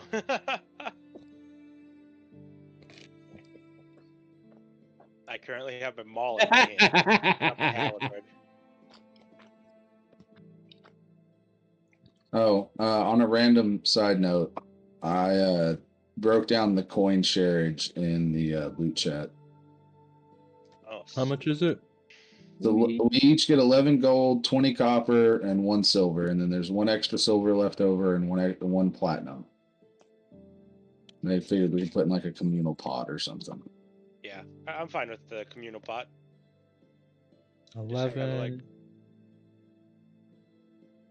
1 and inventory. 20. Add 20. 11. I mean, it was 20 copper, right? Yeah, 11 gold, 20 copper, and 1 silver. All right. My total currency is 216 gold. Ooh, I have 36 gold, guys. I'm rich. Because my money was useless before. Total in gold is 203 for me. I spent most of my money re-equipping myself because all my shit burned away when I transformed. Turned into a pot. Yeah. No, I turned into a barrel. A bear. I thought it was a flower pot. It was a barrel. It was a barrel. Oh, even better. And then I turned into this. Well, if I die, it should be fun. No one's gonna die, dude. Let's go. We got this. Well, at least I'm gonna say this right now. If shit turns bad, I'm casting invisibility again. The fuck out of here. Well, let's just say I did save my enlarge spell, so I'm probably gonna pop it in this one. I'm kind of.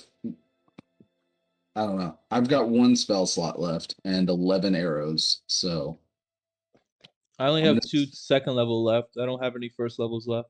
I have 1 first level spell slot left, 11 arrows, and then cantrips. I'm saving my spell slot for if anyone goes down. Drops. Yeah. I also have 1 ability that I can use to heal people. Oh, I can use it once. So, Asher, remember way back when you gave me the adamantine half plate? Yeah. I didn't realize that had a special effect on it. What? You can't be crit. I can't be crit. Yeah. Yeah. I didn't realize that. That's fucking awesome. You don't That's get kind of adamantine's only thing. That's the only thing adamantine does is you can't be crit, and it's considered magical. Yeah. And when it's not games where you can deal extra damage to structures. Since we've had this, there's been so many games I have not even invoked that. Well, it's a good thing to remember. I also have resistance to necrotic damage and have taken exactly 0 hits from necrotic damage. I mean, I'm resistant to poison, so. Necrotic came up a bunch in my last campaign. So. Yeah, it did. I have the breastplate of necrotic resistance, and hasn't been useful once. I need to get better armor. I need to get full plate. I'd like to get another, maybe a possibly stronger weapon or like a better shield. I need a magical weapon. That's what I really need. What I want to do is I want to get to Mirladar. I want to sell my breastplate of necrotic resistance.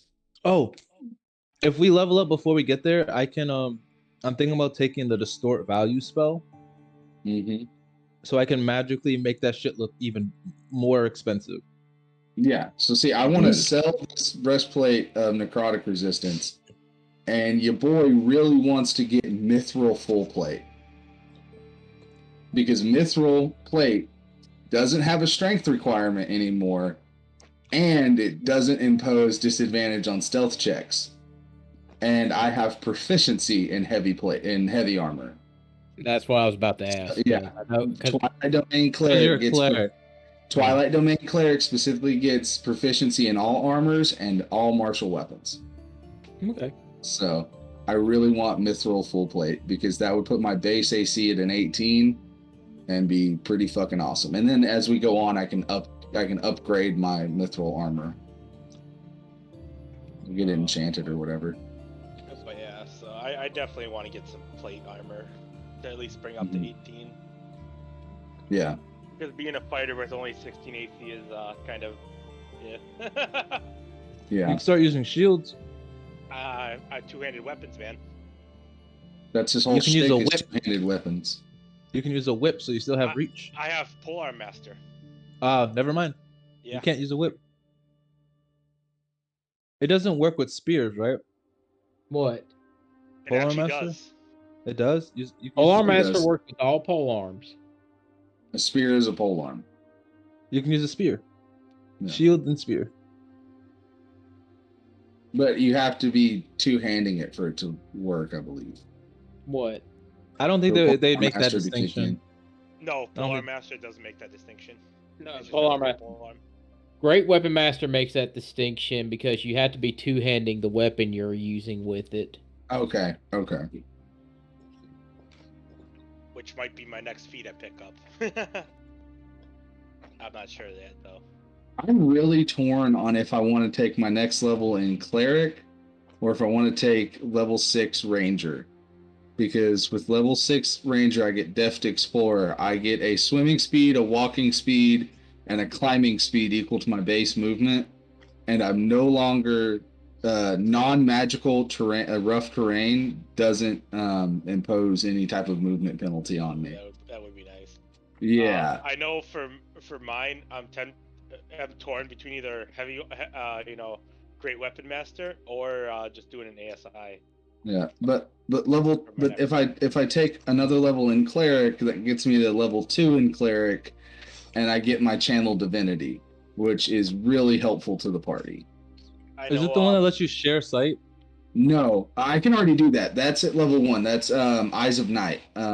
Once per day for an hour, I can share my my 300 feet of dark vision with the party, or with one person, or with everybody equal to my wisdom modifier within 10 feet of me. But my channel divinity is the Twilight Sanctuary. I create a 30-foot bubble of dim light around me, and anytime a creature or one of my allies ends its turn within that bubble, and whenever I pop it, I have to pick which one it does. I can either give you 1d6 plus my cleric level and temporary hit points, or I can end a frightened or charmed effect on you at the end whenever you end your turn in that bubble. Oh, nice. So I'm really torn. I know if I had the intelligence, I would love the multi-class and the artificer. Do any of them give you increased spell slots? Which one would give you more spell slots? Both would. So 6th level in Ranger would let me unlock another. Would either way, I'm going to go up in spell slots, but with my second level in Cleric, I get to have an additional 1st level Cleric spell selected. With Ranger, I get another 2nd level spell. I think I'd have to double check. But yeah, I mean, if I had the intelligence, I'd definitely multi-class and the artificer, because I think that'd be really thematic. I kind of want to just knock out all the cleric stuff though, because I was going to at least level 3 or 4 in cleric.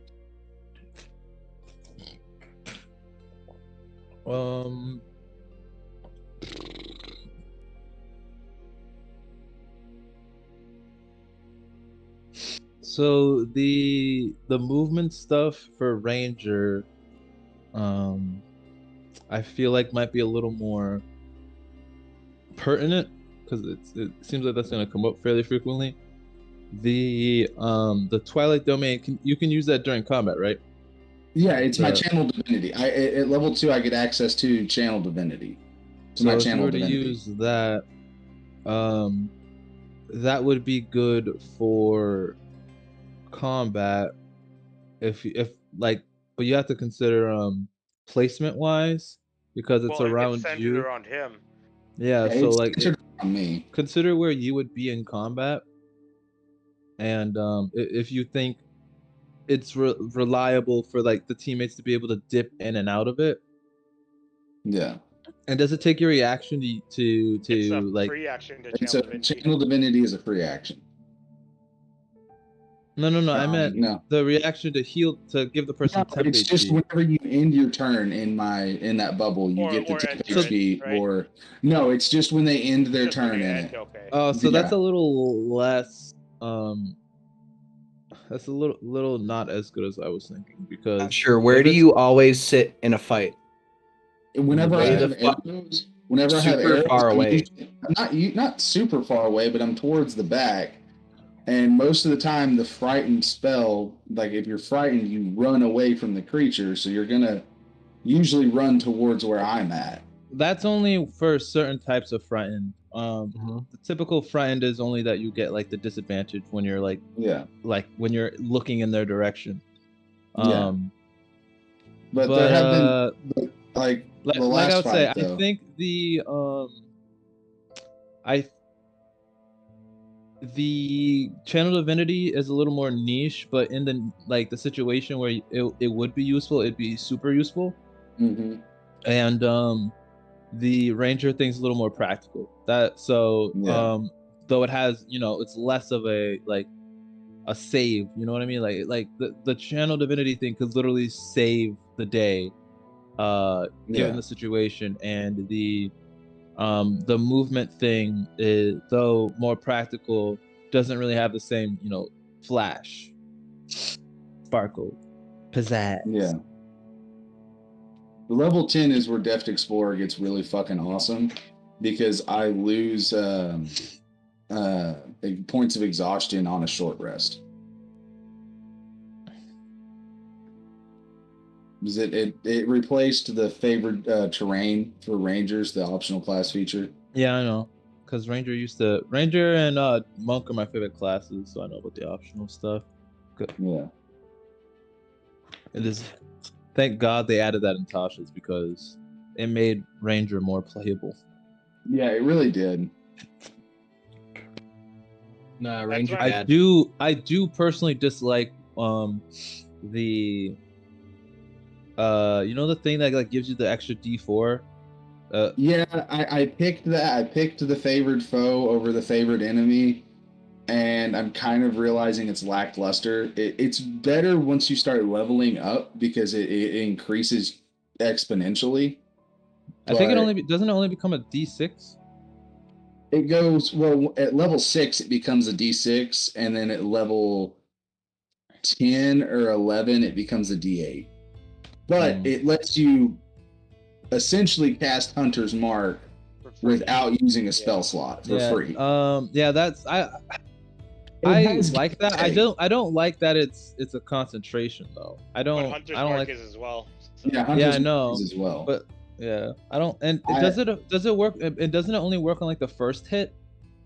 It's whenever you hit a creature with whenever you hit a target with a weapon attack, you can mark them as your favored foe, and then the first time you attack them, after each turn, you deal that additional damage. Yeah, I feel like the concentration kind of blows, but I understand why they give it concentration because otherwise people would do that and Hunter's Mark and it becomes way too strong. Whenever they had the Unearthed Arcana for it, it wasn't concentration, and it was getting abused where you would stack it with that plus Hunter's Mark, and it got into a whole thing.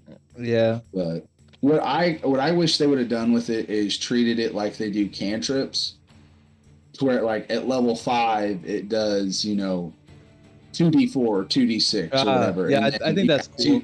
As you level up, it gets the extra dice added onto it. That would make it more appealing to most people. All right, kiddos. Yes. Why don't you go ahead and start off with? Wait, 1, 2, initiative. 3, 4, 5, 6 are all here.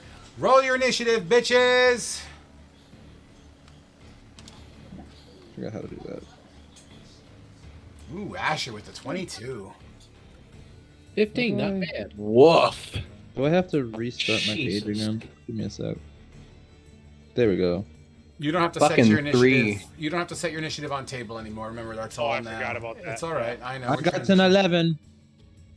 I still have yet to consider a way to import this information into a live stream, so you just have to trust me where you are online. Giggle, giggle. He's a liar. I'm still waiting on Eusis. Fate, you there?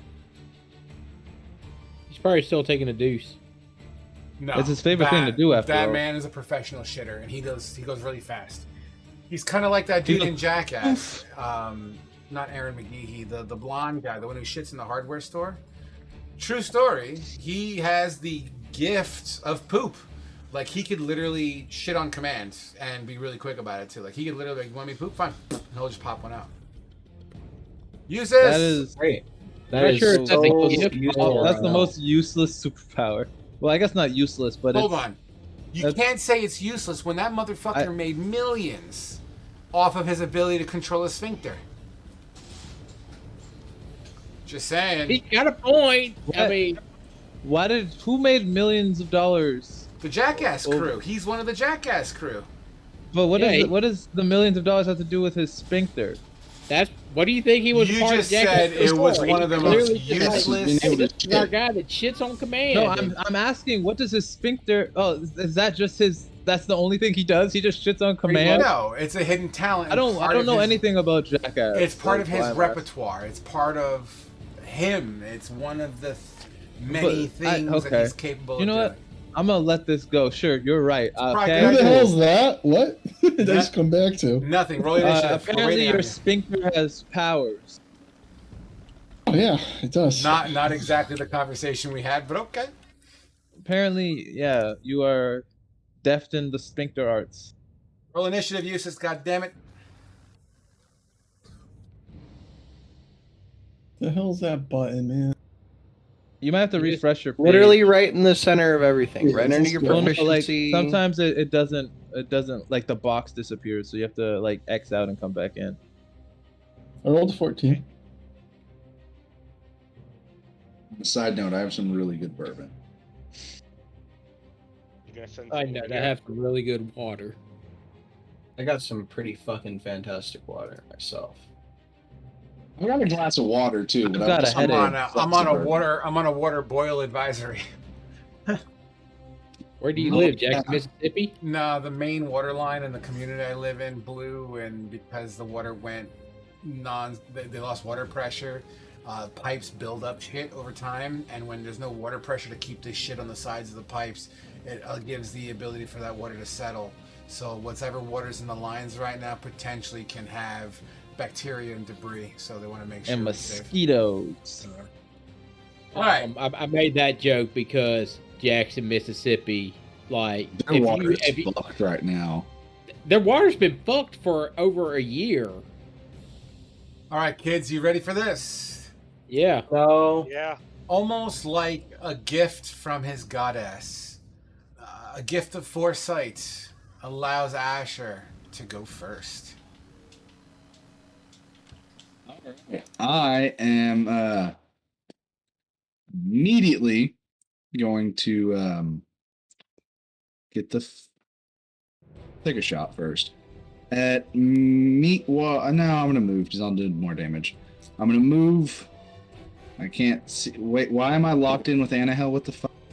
You're not. Knew you two were married. All right. I'm going to says 5.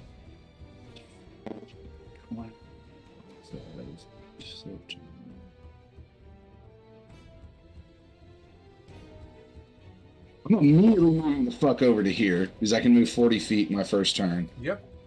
And I am going to shoot Meatwad number 2. All right, that's the one we kill first. And number 2. Just saying sorry, brothers. And yeah. Does a natural fucking 20 for a 29 hit? Absolutely does. All right. I'm also going to mark this one as my favorite foe. So, and with Piercer Feat, I get to roll an additional D8 whenever I roll a crit. So this is going to be 3D8 plus 2D4. And this is your bow of warning, right? Yes, my bow of warning. So I need to roll an additional D8 and 2D4. Yep. Just give me that total for me, buddy. 27 from the first hit. 27. Don't forget to add your proficiency. Oh yeah, plus my proficiency, so 30. I'm more than 30 feet away from it. Absolutely.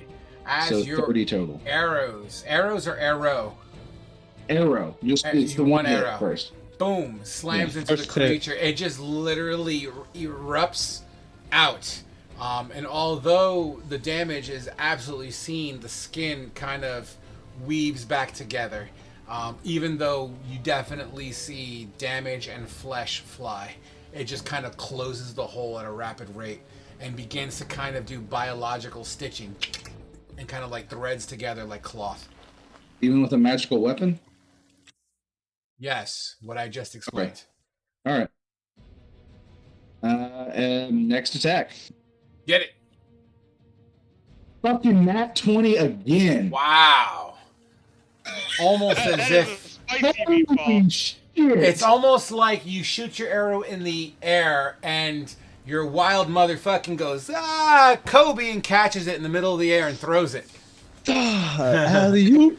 Why didn't it do the critical damage? Okay, whatever. I'll do this. I'll manually do it. So it'll be 3d8 plus 2d4 again. Okay. So that one. And then I've got to do you add the favorite enemy damage now?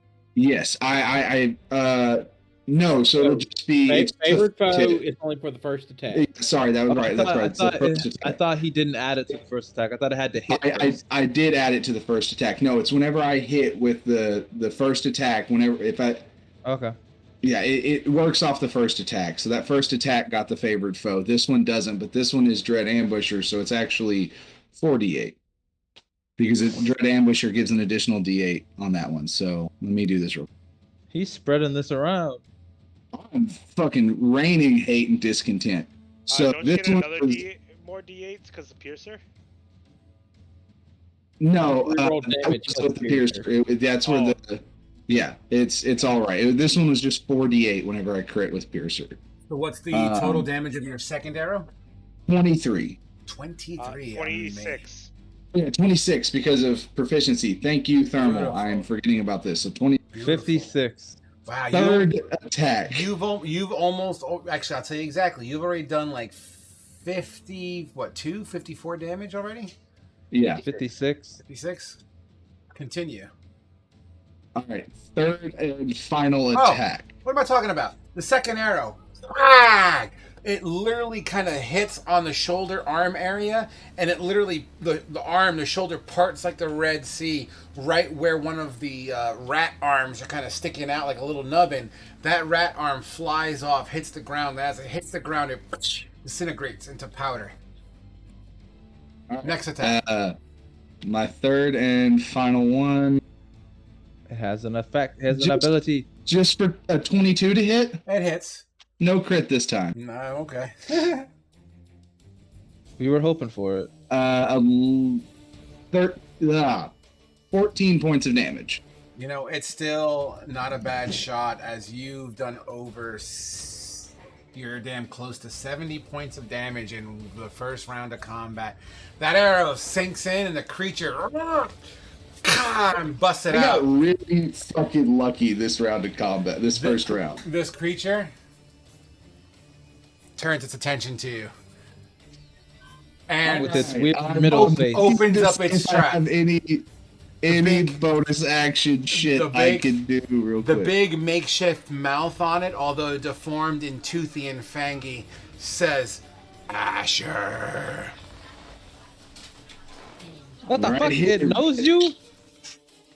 And, yeah. I really want to use my spell slot, but I'm not going to. You're going to bed? I have to go to bed. But I'm about to kill Oscar. Really? Hard pass. Hard pass. Can I watch? What? Why does your daughter hate me?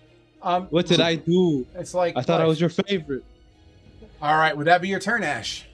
Yeah, because I'm already concentrating on favored foe, so I can't cast the spell I was thinking about. Meatwad. Scarthalia is her favorite. Just saying. Coincidentally, Meatwad 1 is the one that goes next, which is the one you kept on shooting, correct? As Meatwad 1, what's his speed? I shot Meatwad 2. Oh, that was Meatwad 2. All right. Well, Meatwad 1 knows who you are anyway, and will also follow. No, I thought. Which one? I thought. Meatwad 2 was the one I shot. Meatwad 2. Oh, it has the names on them. Okay. 1 second here. Since it's Meatwad 2, I thought you were shooting at 1. Let me just change the damage outputs real quick. 1 moment here.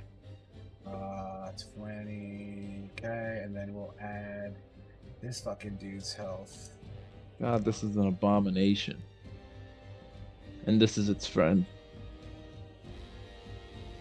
Sorry, guys. Sorry. The Meatwad 2 reminds me of Devil Joe with the thing on the top of it. All right. Meatwad 1 lurks. Kind of like its balance is offset. It literally leans forward to get its weight momentum forward. And it, almost as if it's going to trip and fall on you, but it seems to maintain itself. Oh, boy. I just did the math. I did 70 points of damage my first turn. You did really crazily. This is the wolf one, I believe, right? Yeah, the wolf one. So the wolf-shaped one, or the wolf-looking one with patches of fur sticking in location, raises its first, like, deformed, clubbed werewolf arm and tries to smash at you down. With a 20 to hit. That hits.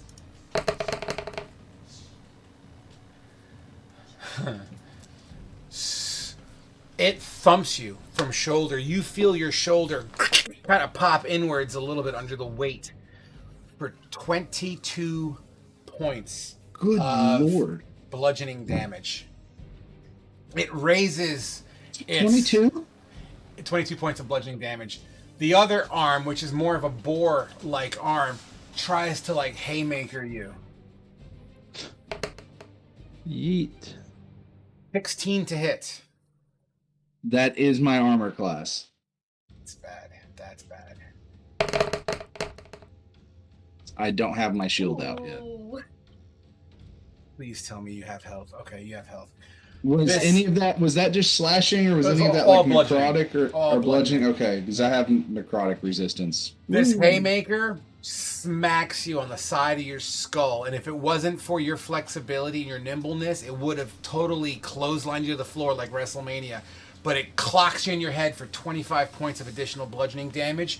You see a flash, as if someone just fucking duffed you in the mouth. But you're standing. But man, oh man, did that fucking ring your bell. 25? 25, my man. Kane. Jesus Christ. You are up. Awesome. Okay, so Kane sees his buddy in trouble. So he runs his hand along the blade, doing his we'll get the proper wording right. Is Crimson Rite of the Storm. Okay. And lightning forms around the blade. And he is going to move over here.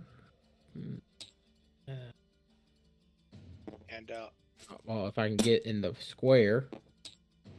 And would I be flanking with Asher from there? Yeah, we're diagonal from each other. As long as you share yeah, you get a +1. That's fine. Okay. So I will make my attack roll. Oh, Frog, I am concentrating on favored foes, so do I need That's to make fine. 2 con saves? A nat 20. You would have to make 2. Wow, nat 20. Yeah, let him do his little combat first, then just do your. You know, behind the scenes, I trust you. Tell me if you lose concentration. That's good. I don't know what am I rolling? You'd have to roll. It would It's a be con 11 save. and 11 and 12. You have to That's be an what I 11 mean. and then a What do I 12. have to beat? Okay, thank you. An 11 and then a 12. Got you. Thank you. So, Kane, with your great sword of the giant slayer, and you save on both of those, by the way. You absolutely nat it. You splay the skin open. You actually, which one are you hitting now? You're hitting the one that was on Asher. You splay through gray fur as it opens up, and as it opens up, you see bones that are just like crisscross lattice patterned. It's biology that's just so foreign to you and disgusting. Give me that total, my brother.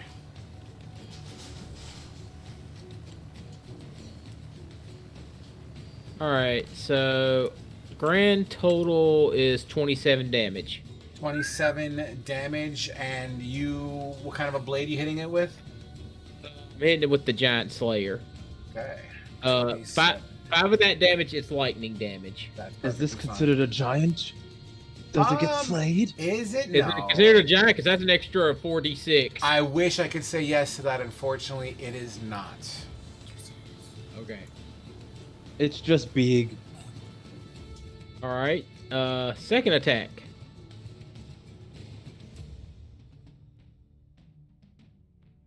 Uh, 22. Absolutely hits. Alright, we'll get the... Nice. 15. Nice. You know, considering the health pool of these creatures, and just not even a full turn yet, this fucking creature just getting the shit kicked out of it. Well, remember, it's a different one from the first one. What was the total? I'm sorry.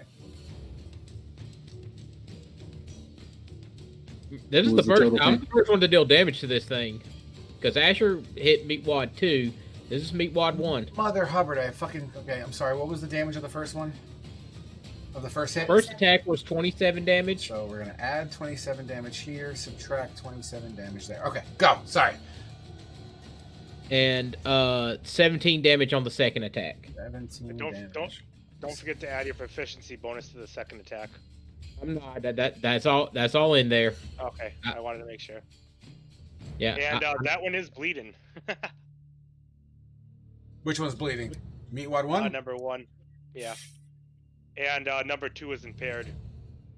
Oh yeah, I forgot that I do all that stuff with the bow. Conditions with crits from your. Oh, sexy. Yeah, sexy I forgot shit. about that. So I'm gonna put bleed on this guy.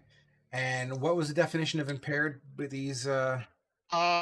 Impaired creature disadvantage on attack rolls, ability checks, and saves that use strength, dex, or con. Wow. For how long? It doesn't say. No, that's just a benefit of the weapon you have. Well done. Yeah. I'll let it ride. That is in crazy. Where is that stuff at? Because I forget about it all the time. It's checked on general. Look at pin, and then you can jump to it. Yeah. All right, Kane. What else you doing? That's it. That was my action, my movement, and my bonus action. So fantastic. I also needed to deduct 3 health because of activating my Crimson Right. So. Got you. All right, Eustace. You see Asher take the holiest of fucking clotheslines.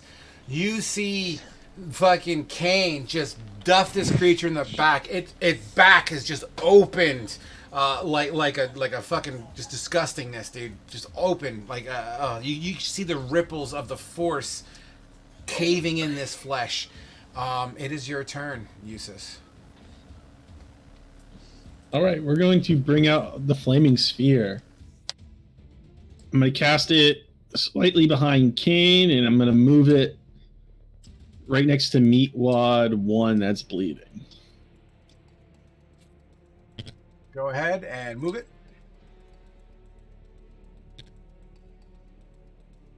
What's the range on this spell? I think Meatwad 1 is impaired, not bleeding. It's 60 feet, but I can bonus action to move it around into place by 30 feet. Gotcha. Okay. And that needs to be a... What check is that? So Dexterity? that's a 17. Do I make a dex save first? Yep. You said DC 17? Yep. All right, 1 second. And that is a fail. What's my damage roll as the flesh begins to burn? You're going to take 8 points of damage. 8 points of fire damage. Meatwad number 1, 8 points of... Oops, not 89. That would have been bad. 8 points. Got it. Okay. Yeah, I'll just move 1 over, and that'll be the end of my turn. Fantastic. Oscar, you see this flaming sphere begin to get conjured. Actually, Fate, how does that flaming sphere become into existence? I cast it in my hand and I throw it like it's a baseball, and it just gets bigger and bigger and bigger and bigger until it gets to where it's going, and then it's just a black whirling ball. Gotcha. And I ram it into Meatwad 1 and burn it. Fantastic. It is your turn, Mr. Oscar. So I don't want to be anywhere near this thing. So I'm going to get low.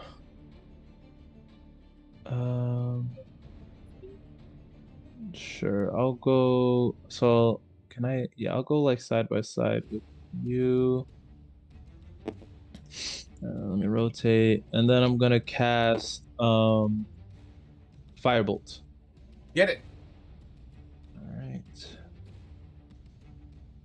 Oh, I gotta restart my page again.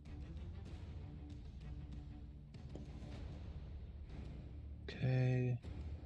And Firebolt. That's a nat 20. Wow. Wow. Go for it. Is that 4d8 or 4d10?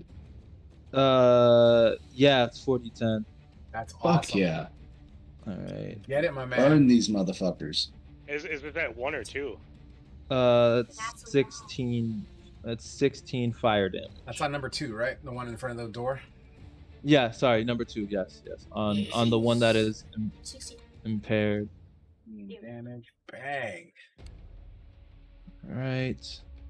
Damn, if I would have went for a sneak attack, oh my god, that would have been gnarly. Well, And stop. I'm not gonna let you just glaze over a critical hit. So why don't you tell me what happens? Oscar's like, and he like books it over, and then like as he's like turning around, he like just like shifts his hand forward, and then the like a small little fire like missile just flies over and just hits the thing where it got shot before. It Like looks in the like spot where it got shot and it like burst open. as the bolt itself flies into this wound that's in the process of kind of threading itself back together. It threads over the fire that's burning, and you see like little ripples of smoke kind of coming out of the twines of flesh that are eventually going to smout it and close. All right, and then I would like to use my bonus action to hide. You got it. As you take a cower stance, I don't know how well the hide is going to happen, but we'll see. I'm gonna roll. All I'm trying to do is make myself less like of a target. That's all it is. I'm just that's fair. I'll use it as a threat reduction possibility. That's a 21. That's perfectly fine with me. Like I said, I'm going to use that as a threat reduction possibility. All right, cool. And that's my turn. Now, as this creature gets this fire bolt, it turns in that general direction. Ooh. Low-hanging fruit. The intelligence of these creatures. Okay. This creature kind of comes towards you. Actually, you know what it's going to do? I'll say what it's going to do.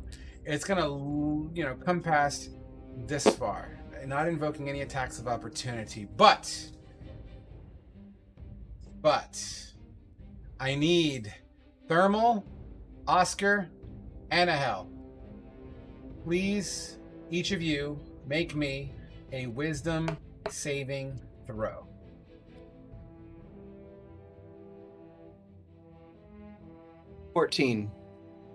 Dirty 9. 20.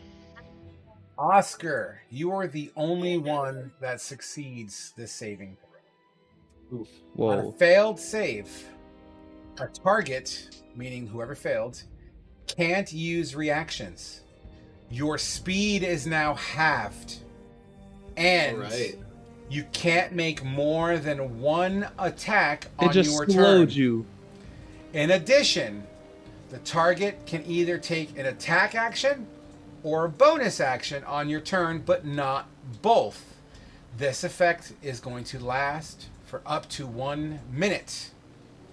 You can repeat the saving throw at the end of each of your turns to end the effect on a successful save. So until then, one attack, either a bonus action or an action. That's it. Half movement. And no reactions. You are slowed. Damn. What is the condition? Slow. It's just just you can look at the slow spell. Yep, slow. He slow spelled you. Oh, okay.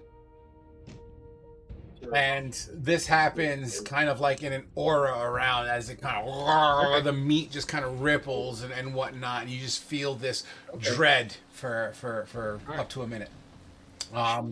And that is going to be that creature's turn. Thermal. Hi, Dad. Love you. Okay, well, since I'm slowed, I'm gonna move forward one and hit it with a maul. Get it. That's what I have out. Just step over it. I'm sorry, guys. I was having a conversation with my dad. Natural 20! Wow. What is happening? Even What is happening? That's awesome. Yeah, Awesome. these things up. So, I am gonna also invoke a fire rune, because that is a free action for Get me it. when I hit. Get it. This is insane. So it needs to make a strength saving throw, which it has disadvantage. Disadvantage on. Absolutely. 1 second here while I roll this twice. Oh, it doesn't matter. I rolled a 7. Yeah. All right. I failed. It is now shackled. It is restrained. Restrained. It's restrained. Wow. And because I crit it with the hammer, it is knocked prone and 5 feet back. Okay, hold on. That's a lot to take in. You just mollywop this thing. You fucking beat the shit out of this thing. You know what? I want you to paint me a good fucking picture, goddammit. You ain't let this one go. Okay, I'm leaning on my hammer because of the previous injuries. I just take it out of the snow, uppercut with the hammer, right under its first jaw that I see, knocking it back and on its ass while the shackles envelop it in flames. Nice. And that was how many feet back? 5 or 10? 5 feet. 5 feet. And the creature, even being larger than you in its current form, as you uppercut this thing under the fucking chin with your maul, it literally does like your cliche, like Street Fighter 2 fucking, it flies backwards with his back arch, lands on the ground, and as the ground hits, the shackles grab it from the ground. So that is a total of 33 damage, 11 of it's fire. Fucking shit. Wow. Officer's like, damn, I wish I could learn that, but it's not a spell. Oh, is it wearing metal armor, by the way? No, this is all just flesh and bone. I just have to check. Flesh. In fact, you see fleshy wee-wees too. Okay. And that is my turn, so I can't do anything else. That was insane. Anahel, this hulking mass of a creature, boom, on the ground next to you as these shackles of flame get all the appendages, even the little ones that are notched off of its back. Anahel, you have to crit this thing. You gotta do it. Well, technically, it's prone. You have restrain, which means you have advantage on this attack. It should be a ×2 advantage, but nope, an advantage. No, it's only you can't stack them. Yeah. Sadly. Actually, you know what I'm gonna do? Hold on. This is like the perfect storm, and it's not fair for me not to allow this to happen, because not only is it knocked on the ass prone, it's shackled and restrained on the ground. I will give you an automatic crit if you decide to go melee with it. Create a melee spell attack. Will that still? No, spells are spells. No, just an. Well, then why would? Thanks. Well, the melee part. Touch it. The melee part, I will allow it to crit. The spell part, no. So how does that work for vampiric touch? Whatever the melee part of that equation is, I guess. I don't know, so it's essentially the way vampiric touch works is that it's the spell's like casted over his hand and he strikes down onto it and it's not rolling an attack roll. You can crit with it. Okay. Yeah, I can crit with it. Yeah, I'll give it to you. All right, go for it. All right, vampiric touch on Meatwad 2. Only because it's the perfect storm of opportunity there. It'd be stupid for me not to allow that to happen. All right. Just rolling just because it's 24. Yep, that's fine. So there's 10 plus another 10, so 20 total. Damage. Fantastic. And why don't you explain that to me, because it's a crit. So you've played, have you ever played Shadow of Mordor? No, but I understand. I've seen the trailers. Have you seen that? You seen where Celebrimbor kind of comes out and just grabs the side of whatever's head and just yeah. So like the same kind of effect as when I have Spirit Guardians up, like kind of that ghostly white essence. It's gonna be kind of like every time I move, it's gonna be like there's a little bit of input lag. Awesome. So it's like there's a little bit, and it's like right onto the side of its face. Nice. And it's going to start siphoning a whole bunch of energy just straight out of its head, and it just kind of pulses directly into my body. Yes. Awesome. Side note. Thinking how I want to do this. Give me... Fuck it. Give me a wisdom saving throw, just because. 13. Everybody. Good night. Say goodbye to Oscar because he's about to die. Oscar? All right. Not even gonna die. So, as you're siphoning The whole this bloodline.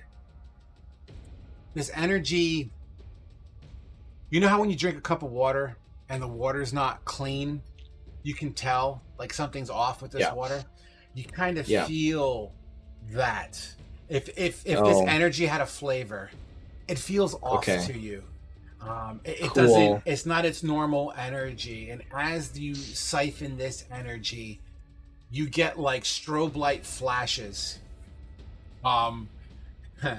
You get strobe light flashes of this twisted, demented person that your other character has met before.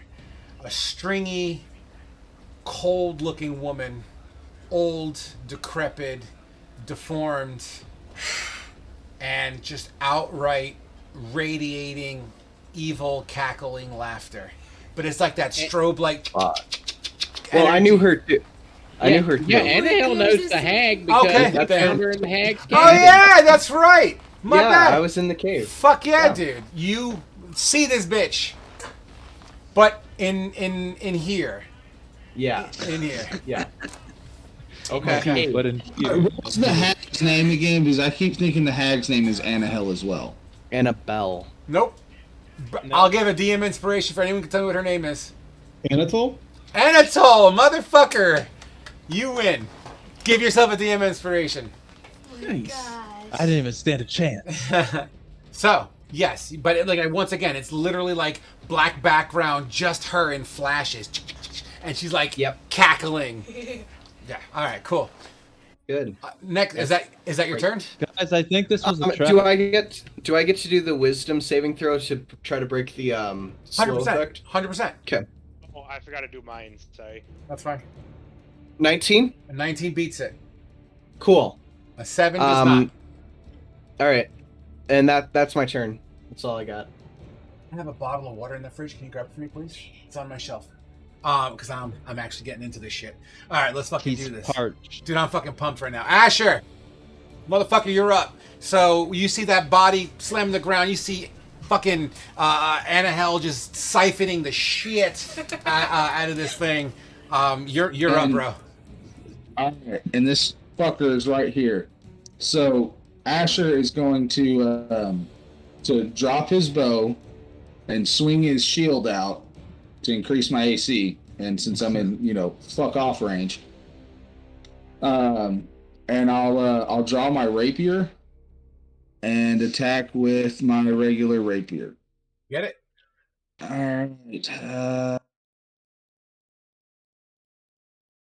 13 to hit. 13 does not do it. As you jab into the flesh, you feel solid bone and no real penetration. All right. I'll second attack.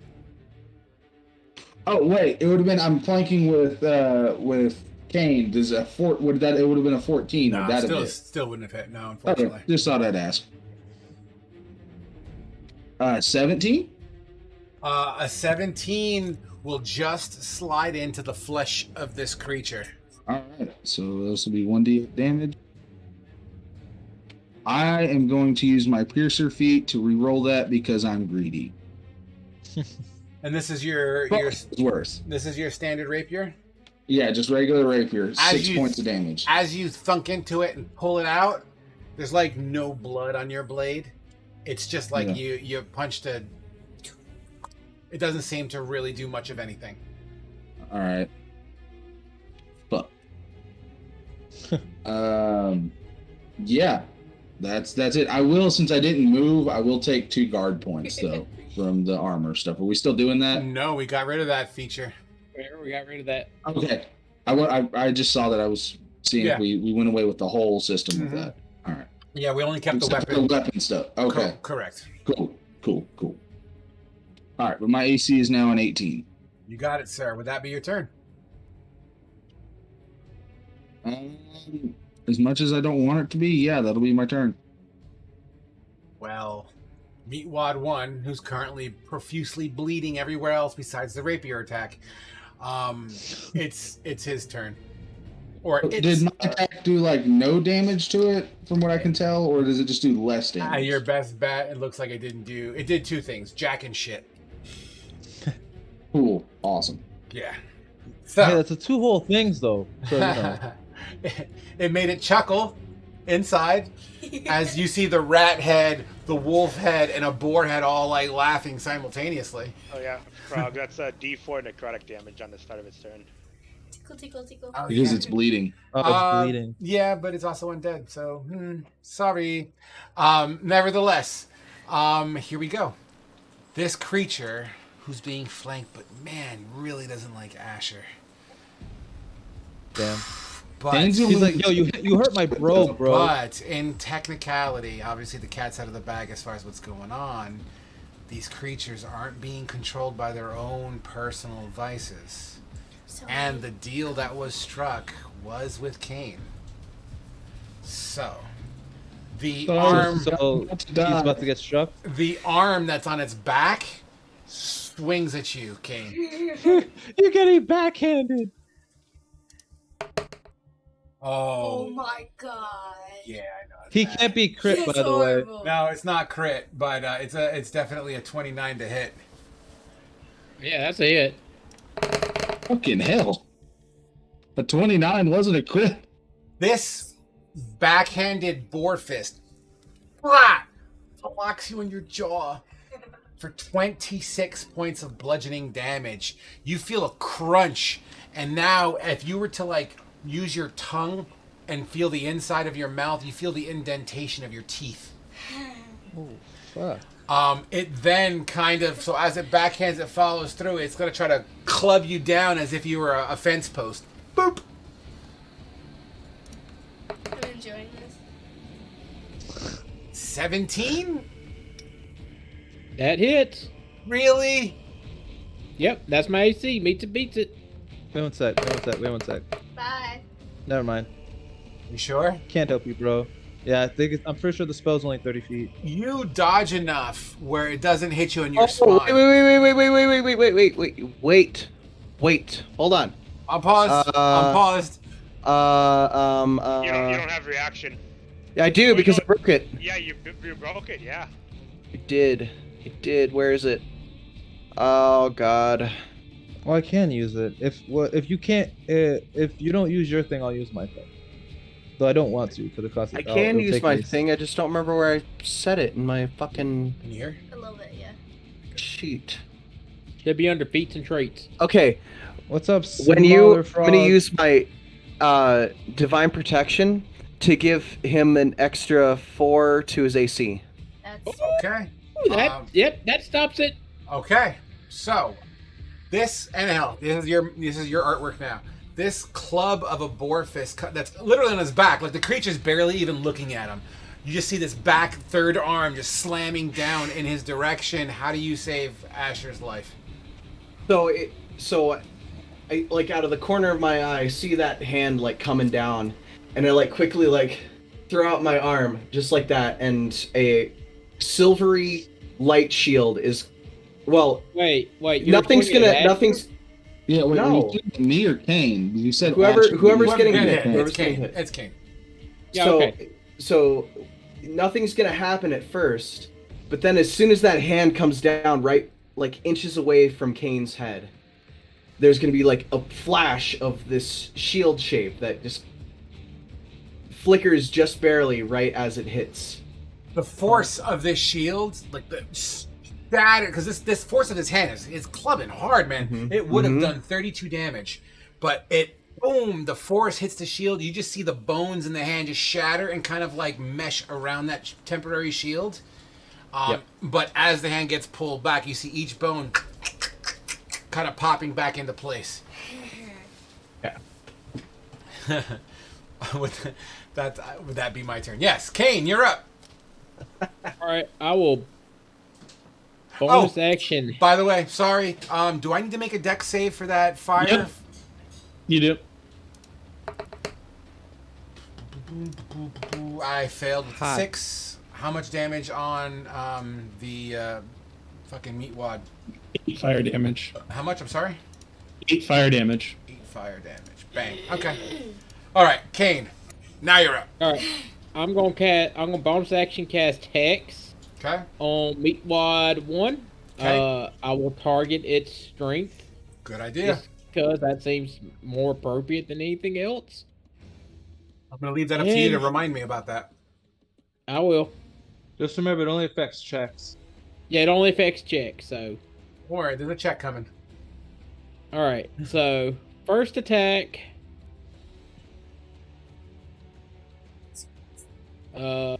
24. Hits. Alright, so that's gonna be 2d6 slashing. So that's 15 slashing. By the way, she's more excited than all of you guys right now. She's like, violence, violence. Lightning, 16. And I wish I was playing. I wish I was playing. 21 total damage. So with 5 psychic damage from the hex. Beautiful. You said how much psychic damage? Psychic? Isn't it necrotic? No, yeah, necrotic. My bad, necrotic. The 5 necrotic damage. I don't know why I said psychic, but yeah. I've adjusted the numbers. You're good. And I'll do my finger. You slice it down 1, a bone pops out. Wow. That you guys 20 are on the second attack. Fucking incredible. Was that the 6th one so far? We just wanted to go to the city, and you guys just showed up. We're only in round 2. Frog, we're not stuck in here with you. You're stuck in here with us. Alright, that 19 slashing. Amazing.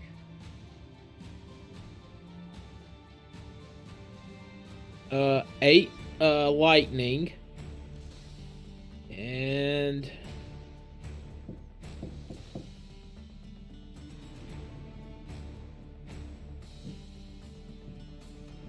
in necrotic, so a total of 37. I believe necrotic is either halved or immune to. I believe so too. That's why I got you. Do me a favor, Kane. Explain that last hit to me, please. He first slashes with the sword kind of across its back, but he'll whirl it around and he'll aim for the arm that struck him, the boar arm on the back, and just try and slice right through it. It banana peels the hand, and it just folds open, and it literally kind of like John Carpenter's thing. It just kind of swirls around like this, with the fingers kind of moving about. Okay. Would that be your turn? Yes. Eustace, you're up. That will be my turn. I'm going to move to where I just moved right now, 30. Okay. And I'm going to move my bonus action, move my flaming sphere back 10 feet. I'm going to move it forward 10 feet, hitting it back into meat wad. So I need a dex save. Bang. 17. And that's another fail. I said 6 fire damage. Meat wad number 1, 6 fire. Okay. Wow. And now I'm going to firebolt meat wad 1 as well. Get it. 19. Absolutely. Oh, damn, I was really hoping he got a crit suit. So that's 8 fire damage Additional to 8 meat wad fire 1. damage. God, these mages got nothing. These melees are carrying the fucking team right now. Yeah, I mean, tell Asher that it would be a good idea to move over to the left to one spot. I can't move. If I get out of reach of him, I'm going to get an attack of opportunity and I will die. You don't take it. You just literally slide over left 1. You won't. Yeah, you can move within its like threatened area. That's what you're saying now. Would that be your turn, Eustace? That's my turn. Oscar, you're up. Do I get the if I hit guaranteed crit thing? Or was that only a one-time thing? It's kind of a one-time thing. Sorry. Okay, that's fine. So I'm gonna go over here. I'm gonna flank. diagonal. Get your advantage. Technically, you still get advantage on this attack because it's still prone and restrained. Yeah, it's still prone and restrained. Yeah. I just want that extra +1 to make sure I don't miss. Yep, you're good. And then I'm going to arcane jab this mofo. Where's my actions? There we go. And advantage and roll. Oh, I was so close to getting a nat 20. I was so close. I saw it switch off at the last second, but I got a 27 to hit. Yeah, it's hit. All right, so it's gonna take. Let's see. It's first gonna take this. So that's 6, and then it's gonna take. Where did those go? And this is with like your little comma hammer or a comma dagger, right? Yeah, that's another 6, so that's 12, and then I have to add. Where is? It's a little more complicated on this. With this, and then and I'm using booming blade. Okay. And that's 3, so that's 15 damage. And yeah, and 3 of it's thunder, if that matters, and it's all magical. Got it. So as everyone is shooting bazookas and cannons, you stand up with your little pop gun. Pop, pop. It's a knife. It's a knife, and it like explodes when it hits them. Yeah, sure. Would that be your turn, Oscar? Wow, man, whole goddamn bloodline's got it out for me.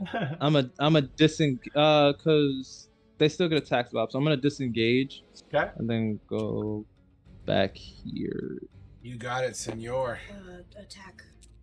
No, he disengaged, so he doesn't get an attack of opportunity. Okay, would that be your turn? Yeah.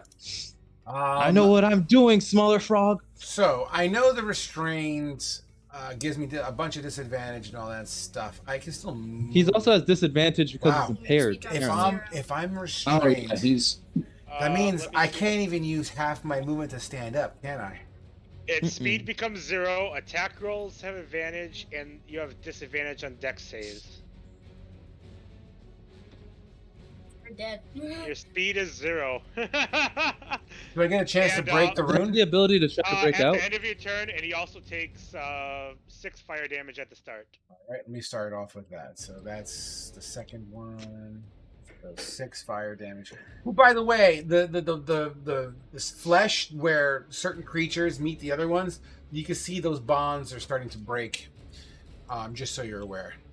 Yeah, then strength save at disadvantage at the end of its turn. Gotcha. Boy, oh boy. All right, well, if I'm going to swing, that's all I can do. As this creature is struggling, the little rat arm is going to go... I should have backed up further.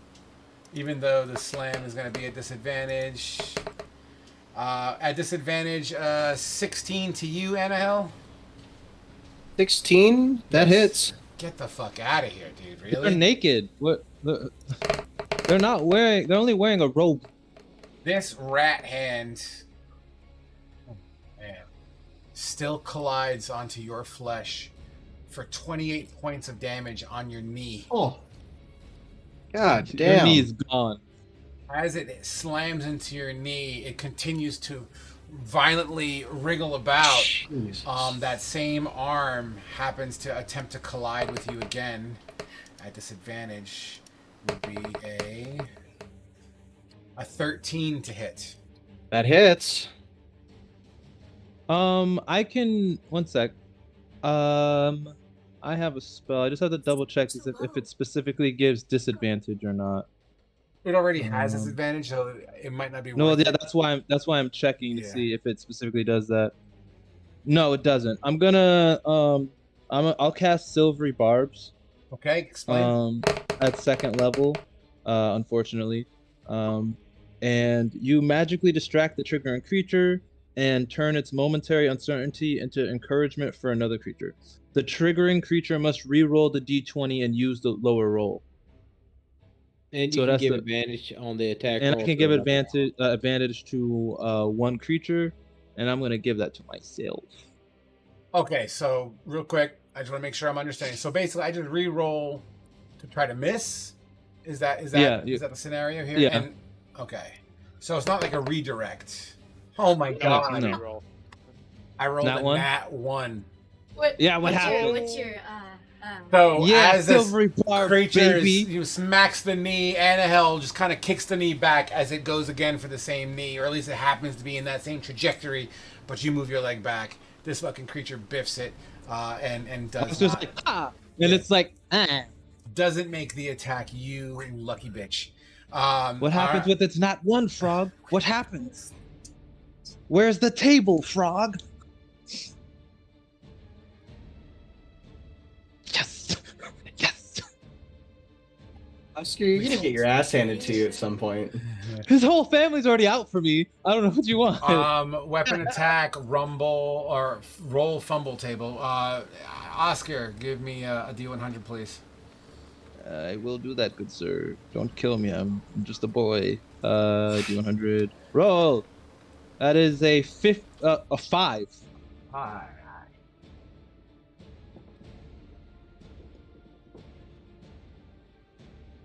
Anahel.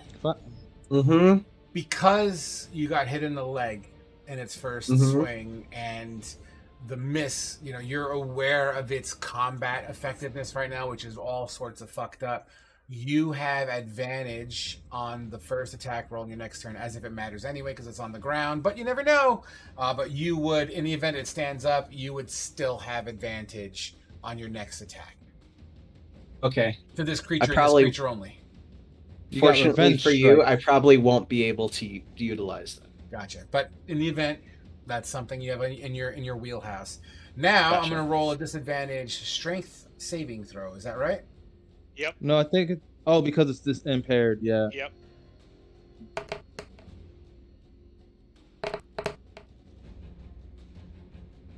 All right. Bang. Self check. Strength. A 9 is not enough to break it. What am I looking for? 14. As it continues to struggle to get the fuck out of these things. Thermal, you're up as you see this creature struggling to break these restraints. Still being slowed, I'm gonna move up and hit it with the maul again. With advantage, give it a go. Nat 20. Imagine it actually is. 17. Aww. Yeah, you don't even have to roll the advantage. You got it. Okay, that will be 10 bludgeoning damage. Oh, sorry, 13 bludgeoning damage because it's prone. I get extra damage. Gotcha. By the way, this creature is bloodied by definition as well because of its health pool. Yeah. And then I'm gonna try to break out of the slow. Okay. With 19. That breaks it. As you see this creature on the ground, you just can't seem to maintain control of that fear aura or whatever you want to call it. Would that be your turn? Yep, that'll be my turn. Anahel, you're up. All right.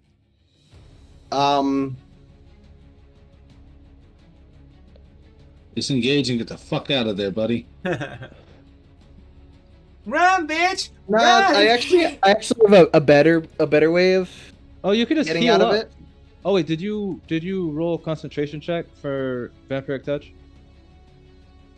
No, it's not a concentration spell, is Yeah, it? it is. Yeah, I'm pretty sure it is. It's a concentration because you can use it multiple times. Yeah. What is Yeah, interesting. You Shit got- you get to do. So you got to beat a 16? Is that how it works? You got to beat a 16? Yeah, that didn't happen. Gotcha. All right. Power down.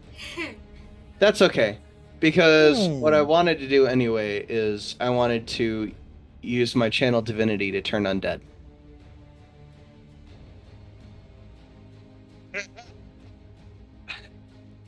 This guy's having a rough day. That. He's So I need- restrained. Hold on. Don't say a fucking word. 1 second. I got to verify something. 1 moment. If they're under a certain challenge rating, they're just destroyed. Yeah, that's Yeah, not gonna, for me that's it's not just gonna a quarter. They're not Yeah, under a quarter. They're I definitely know. too strong. There's These ain't always hope. skelly boys. Do you is turn undead? Does that just affect every undead or just like? Can of you your read? choosing? Can you read Turn Undead for me real quick, please?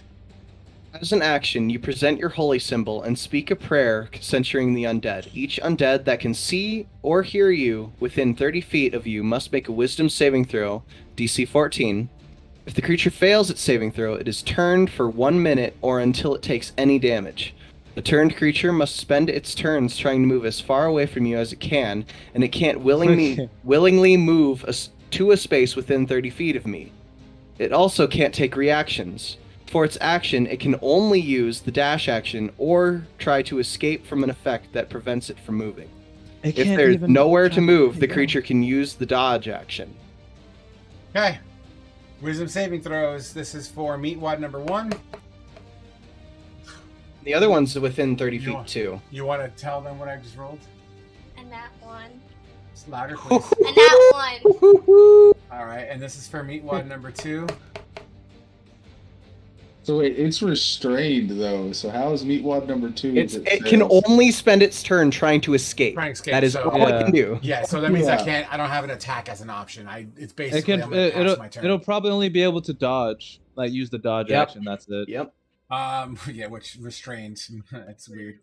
So and I rolled a 16 for Meatwad number 2. So Meatwad number 2 passed the turn. Well, no, 17, right? No, it's 14. 14, okay. 14 is the DC. Meatwad number 2 did make the roll. However, Meatwad number 1 in front of Asher and Kane is about to fucking run. So there's that. Don't let it run. Okay. Annahel, would that be your turn? Does that happen now we run or at the beginnings of my turn? For 1 minute or until it takes any damage. It must spend its turns. Okay, so its turns. Okay, got it. So it's gonna wear off as soon as we mollywop. Mrs. Turn Undead, why don't you explain what that looks like for the party? Because this is the first time Annahel's ever using it. Yeah. So, she kind of when the what is it? When Meatwad 2 smacked her in her knee, she kind of went down to one knee, and then kind of as in like a bit of frustration, she balls her fist, pounds the ground, and it's gonna be like pulse really quickly throughout the whole earth around her in the 30 feet radius, and it's gonna shock straight out of the ground and into the creatures. Fucking dope, man. Absolutely. You definitely feel as if it's taking effect to at least one of them. Yeah. Beautiful. Would that be your turn? That's my turn. Sexy. Asher, you see Annahel fucking boom, Hulk smash the ground. Boom, the ground rumbles in like a mystical radiation. And the creature in front of you begins to spin. Annahel, I have a very important question. Did you say anything about don't attack them before you did it?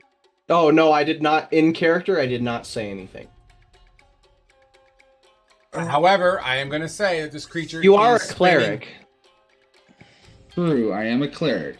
This creature is in the process of turning its attention in the opposite direction of Annahel, which inadvertently is away from your center of attention. So it doesn't even seem to be looking at you guys right now. And Asher has a high enough wisdom, he'd kind of put 2 and 2 together. I'm willing enough to say that's not metagaming, so go ahead. Yeah, that's fine. Yeah. But the one thing, though, is seeing that his fucking rapier did dick all, is definitely going to drop his rapier and shield and pick up his pick up his bow. And so that'll be half movement then. It's half my movement to pick up my bow. Yep, right? Free to drop, half to pick up any item off the ground. Yes. All right. And then Eustace had yelled at me to move some to the left. So I'm going to move to... I'd still be in its... I wouldn't be leaving its area if I moved to right here, right? Nope. It doesn't have reactions. Oh, yeah, that's... Well, I only have half movement. But what he means is you could actually leave his threat radius now without... I can't attack opportunity. I would have to dash to do that, but... That's okay. That's okay, because if it walks... He did his 15 just where he's at right now. But you can just stay there. It's going to try to run away from you, and you'll get that attack of opportunity if you want to. Oh, yeah, that means you'll get a free attack. It'll be a disadvantage, but you'll be able to get an attack. Yeah. I'm debating on I'm debating on something else, though. I'm debating on doing a dash. If you want, you could attack this one. You could attack the other one. I'm doing ranged attacks right now, so even Buddy, you have advantage and disadvantage, so it cancels out. Yeah, that's true.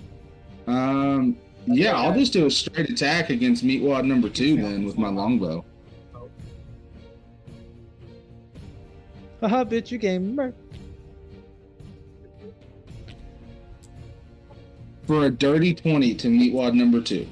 All right, and what are you attacking with, the longbow? Absolutely. My magical longbow. You know, as you're skimming around, you're loading up that fucking arrow, and as you're still within movement, you just do a quick blind fire, colliding with that creature. Roll that damage. I'm going to re-roll that with my piercer feat because it was shit. It was shit. All right, so that plus a D4 because he's my favorite foe, and this is my first attack against him. Yeah, so that first attack was 12 damage. And then my second attack, 26 to hit. Absolutely. Hey, hold on, am I more than 30 feet from him? No, I'm not. Okay, never mind. I was seeing if I need to add my proficiency. Just a long... Where are you firing at? Meatwad number 2. So he is prone, which means that your shots would be at restrained. disadvantage. But he's also restrained, so that's advantage plus disadvantage. It's just a straight roll. Fair. I'll give that to you. So how much more damage to 6? Total is 6. So all total between my 2 attacks was 18 damage. Beautiful. You know, this is the first time I've actually landed my fire rune. I know, and it's fucking amazing. Would that be your turn, Asher? It works extra well because it's already impaired. Wait, why is Asher not getting advantage on the attack roll? Because it's prone. Because he's prone, and I'm using a longbow, so that's why it's straight rolls. No, I am going to use my bonus action to heal myself because I'm looking pretty fucked up. Annahelle's more fucked up, and she's right there. Fuck it. I'm going to use my bonus action to healing word Annahelle. I am not more fucked up than you. Yeah, but you have way more healing than I do. I lack spell slots. I have 1 spell slot. Okay. I have 1 spell slot. Listen, when you guys are done dick measuring, let me know so we can move on to the next person. It's kind of the opposite. We're trying to see who has the smaller dick right now and who. So Asher, you're good. That's your turn. Yeah, let me.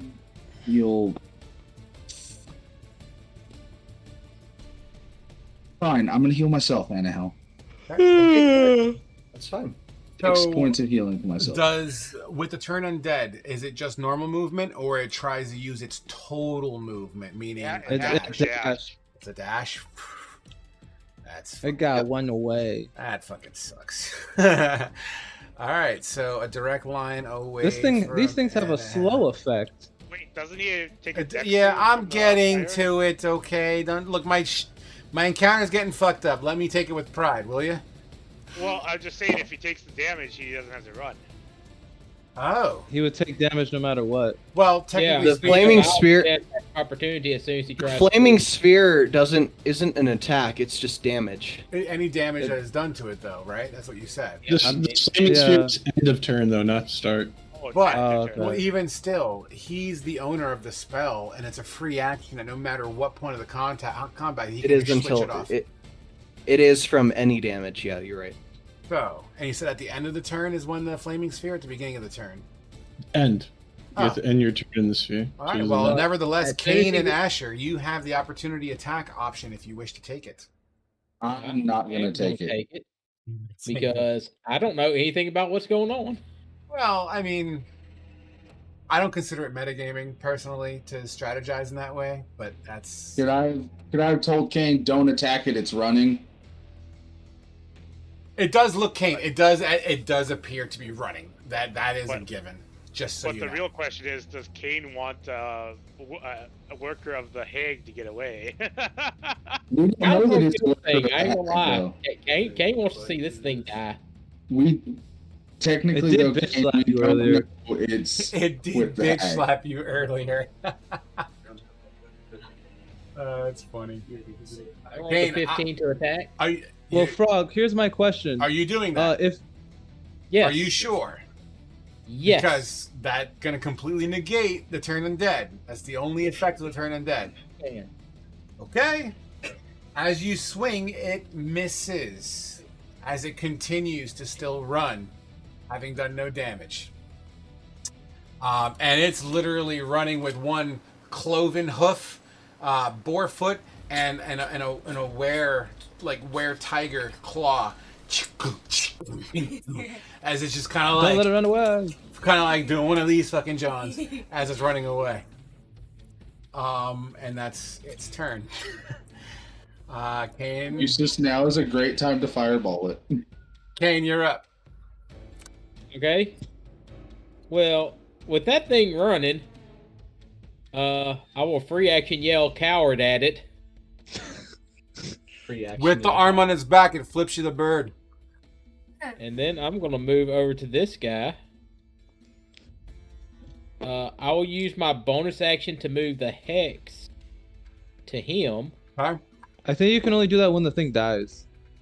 Let's double check. You might have to cast it again in order to move. I can't do that.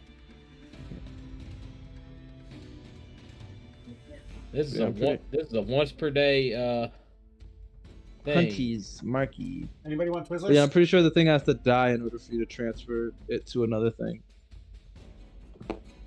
I could be wrong, but I'm fairly certain. Oh, we jumping it? Oh.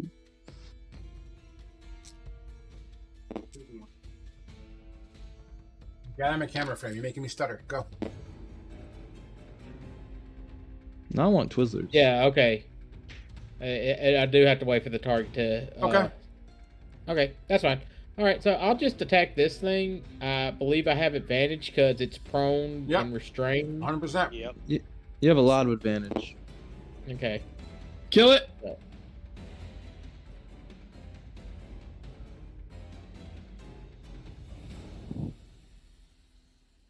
Does a 17 hit? Yes. All right. So first attack is a 17. Plus, that's 12. And, all right. 12 slashing damage and 3 lightning damage. Totals? 15. That's 15. Second attack.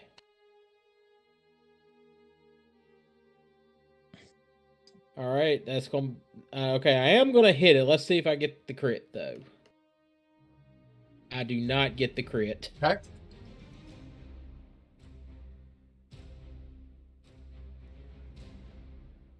That's 11 plus 6, so 17. 17. Between the two attacks, total 32 damage. Amazing. Would that be your turn, Mr. Kane? That will be my turn. Eustace, you see Kane just taking chunks of flesh. The physical manifestation that is this creature. You can see the flesh where the boar parts are meeting with the rat parts, meeting with the bear parts. They start to seem to separate. Almost like they can't contain themselves anymore. Awesome. So I'm gonna slide the flaming sphere right to here, or right there. Yeah, right. Right. That's good. Then we're going to go big here. We're gonna. Do we let Meatwad what? Eustace looks at Meatwad 1, and does he see how wounded does it appear to be? It's missing pieces of it, but it's running away. Meaning it's healthy enough to run. And it's honestly a manifestation of multiple beings that you probably just don't know what a being like this looks like when it's hurt. So your guess is as good as mine. All right, so it's 50 feet away. Yeah, let's. We're gonna engage. Meet wild one. We're gonna bring this back into the fight. It's gonna get hit with a fireball. So I need a DC 17. I'm not gonna bring up the graphic because there's nothing else to hit. So, dexterity saving throw. Yep. Oops. Sorry, that was a flaming sphere. Go ahead, tell them what I rolled, baby. A 1. That's your third nat 1. Yeah, look how shitty my damage is on this. I'm aware, Oscar. It's because I blast a nice, tight, dense fireball at it for 24 damage. Okay, Frog. All DMs have performance issues here and there. Is that right? This blast, so the firebolt, and it just radiates out. You feel the warmth of this black fireball that you can't see through at the moment. You don't hear it running anymore. You're confident that everything is cool. And as the fire dissipates, already turned around, looking right at you, Eustace, is the figure of this creature. Yeah. Standing there, re-engaged, looking at you, you son of a bitch. Have any of you guys watched Black Adam yet? No, don't spoil it. No. Would that be your turn, Eustace? Bonus action, my flaming sphere slightly. One more you spot, and now my turn's over. And I move my character a little bit. Oscar, you're up. Oscar's like, oh, we jumping it? I bet. He's gonna go. This really good. We jump street. We about to jump in your ways. All right, and so I'm gonna do the same thing I did before. Arcane jab, baby. You get it. All right. Why do we need that thing dead? Oh, come on. Why isn't? I gotta refresh my thing like every time. All right. What you get for using your phone? I'm a 19. Once again, so close. 19 hits. All right. All right. So that's this. So that's 8 plus. Gotta scroll all the way down here. Plus 9, so that's 17. Plus booming blade. It's 22 damage. 22 damage. Amazing spitball. Yo, homie. This is a magical weapon. This ain't no spitball. Just because it's a knife. Wow. It's like a mini comma, really. Wow. And then Oscar's gonna disengage and go over here. Why is it doing that? I was 10, It's better if you zoom out a little bit and don't be so close to the board when you move your token around. You want to be behind thermal? No, I'm just gonna go here. Okay, gotcha. Would that be your turn? That is all I got. This creature on the floor is next, who is still restrained, and I can't. 7 fire damage. How much? 7. 7. Yeah. Is that it? No way. What? Damn, I was so close. How does your fire rune finish off this creature? As these fiery shackles are holding it, it just starts squeezing in, compressing the creature, cutting through its flesh with the fire, cauterizing the wound after it.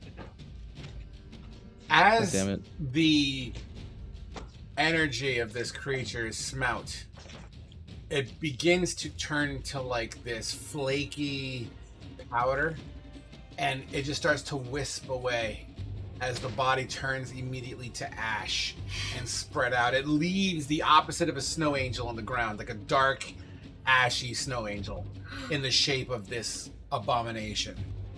It leaves a Hiroshima. Yeah. It leaves a near Hiroshima, 100%.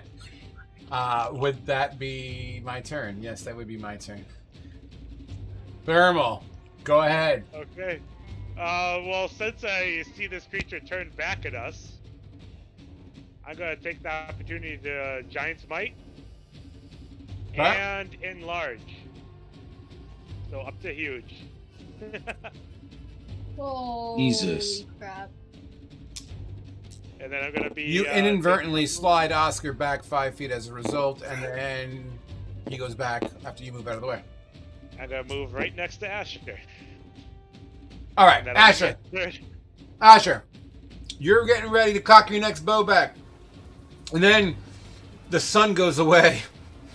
You look over your shoulder, and you see that motherfucker standing right over your shoulder.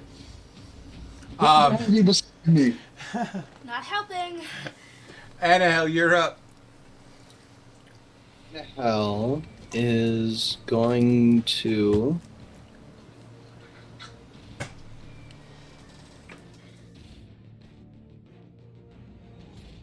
cure wounds both herself and Asher.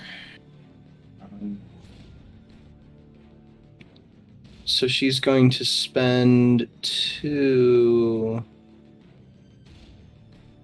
sorcery points to make it target more than one creature. Okay.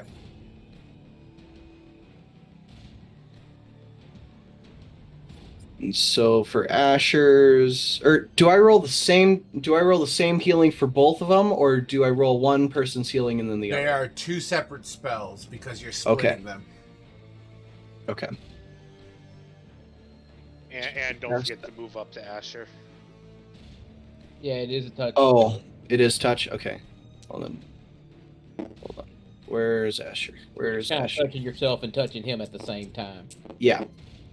Touching me, touching you. Caroline. All right, you get 11, Asher. Fuck Asher, yeah. as you look up at this massive dwarf, you feel a warm penetration in your bumhole. And then she also goes into the bottom knuckle. and then I get 25. So that's kind of impressive. Woo! They're going to have that confrontation on who gets Asher.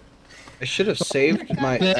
Getting stuff put up his ass is what I'm learning in this campaign. Like, Frog likes to get that. So, doesn't everybody? Hey, we do not kink shame around here. We do not kink shame. Judgment, just an observation. Would that be your I turn, do. Annahel? I think shame. That is my turn. All right. Asher, I think, is next. Yes, you are. All right. Frog, I have an important question. Pardon? Kind of. So, what time of day is it? Like, are we getting towards like sunset? It's just before dinner time. And you joked about shadow blotting out the sun.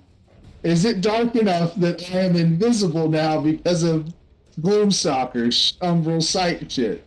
Well, I would like to point out that the flaming sphere is right in front of you.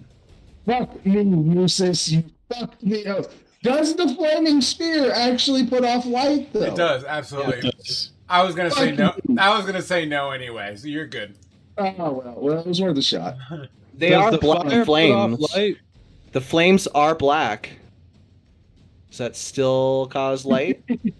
Yes, black No, it's light. fine.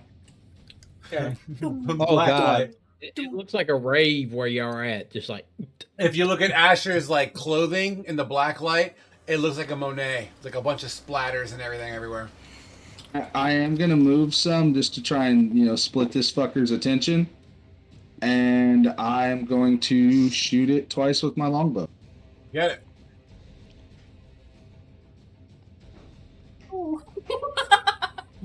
I'm assuming a 16 misses. Sorry. It just misses, unfortunately, as your arrow passes through the flaming spear and the arrow incinerates. Shot that far off to the right that it went through the flaming sphere. I'm flavoring the fuck out of it. Good. Get good, man. Get good. Another fucking 16. Jesus Christ. You Unfortunately, really like that flaming spear. Like your arrows make contact, but just doesn't seem to hit in spaces that would consider it damage. All right. I've got a little bit of movement left, so I'll move, boop and boop. All right. Would that be your turn? Yeah, I am fucking tapped on everything. Golem A is next. Question, Frog. What turn are we on? Fourth, beginning of the fourth round. Oh, these are flesh golems. I didn't think about them. They're a special type of flesh golem.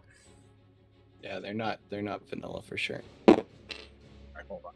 I gotta have to turn my camera. God damn. Let me go back to where it was. I had to turn my camera, but I was already engaged in something here. That's 55. Yeah. That's 60.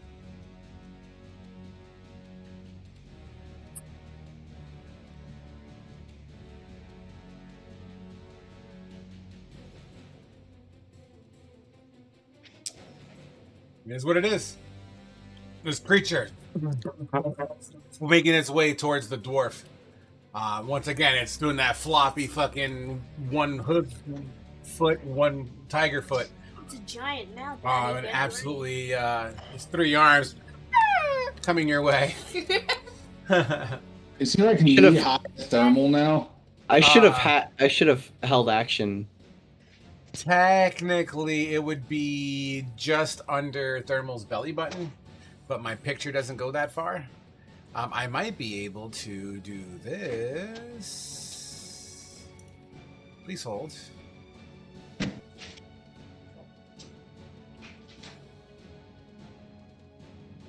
There it is. There you go. All right, so that's really all I got. Kane, you're up. Oh, I need to take fire damage. Dexterity saving throw. A 9. A fucking 9. How much fire damage? 7. It's a golem. It ain't that bright. All right. Now it's Kane's turn.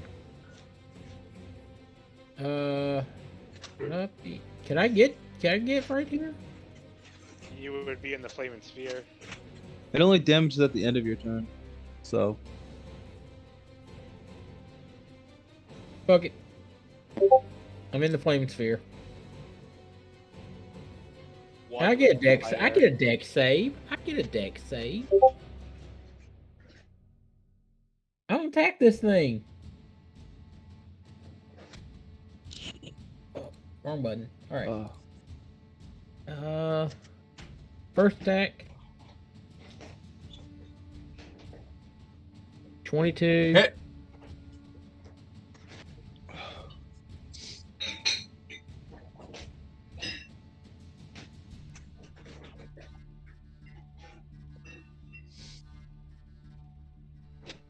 Alright, that's 14. The suspense is killing me. He's doing math. Alright, so 9 slashing, 17. 5 lightning, and 3 necrotic. Total? Doesn't have resistance or immunity to necrotic damage. It's immune to necrotic, I'm pretty sure. It's immune to Just necrotic. ignore the necrotic. Well, then total 14. 14 is still an okay hit. It's almost like Oscar's little pea shooter. Yo, Alright, 26 damage. 26 to that's hit. a knife. Yep, 26 to hit is an absolute crushing hit.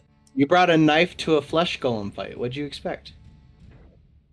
I've dealt like over 50 damage to these things. It's just that everyone else is critting like crazy. Not with your knife. I did 70 damage the I first did like turn. 30 something damage with the dagger. From my Inside the circle. second attack. And I'm not even rolling the necrotic damage. How much? It's okay, you total for the Osher. second attack? Players have 11. performance issues from time to time. So, just a point of reference. This creature...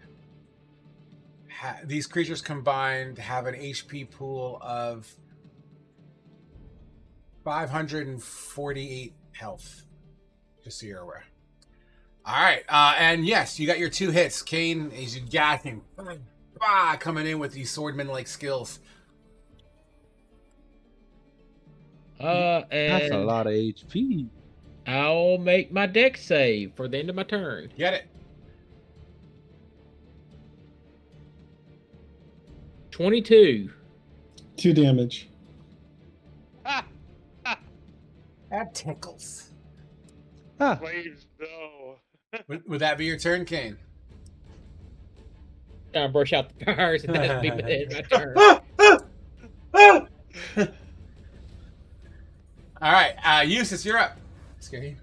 No. Gonna move this back a bit, and then we're gonna ram it Collide it right into it. here. Ooh, nat 20 for my save. 1 or 2 damage. I think 3 damage total. Always round up to your 2. benefit. So 2 damage. Okay. I'm gonna slide over here. And I'm gonna send a firebolt. Get it.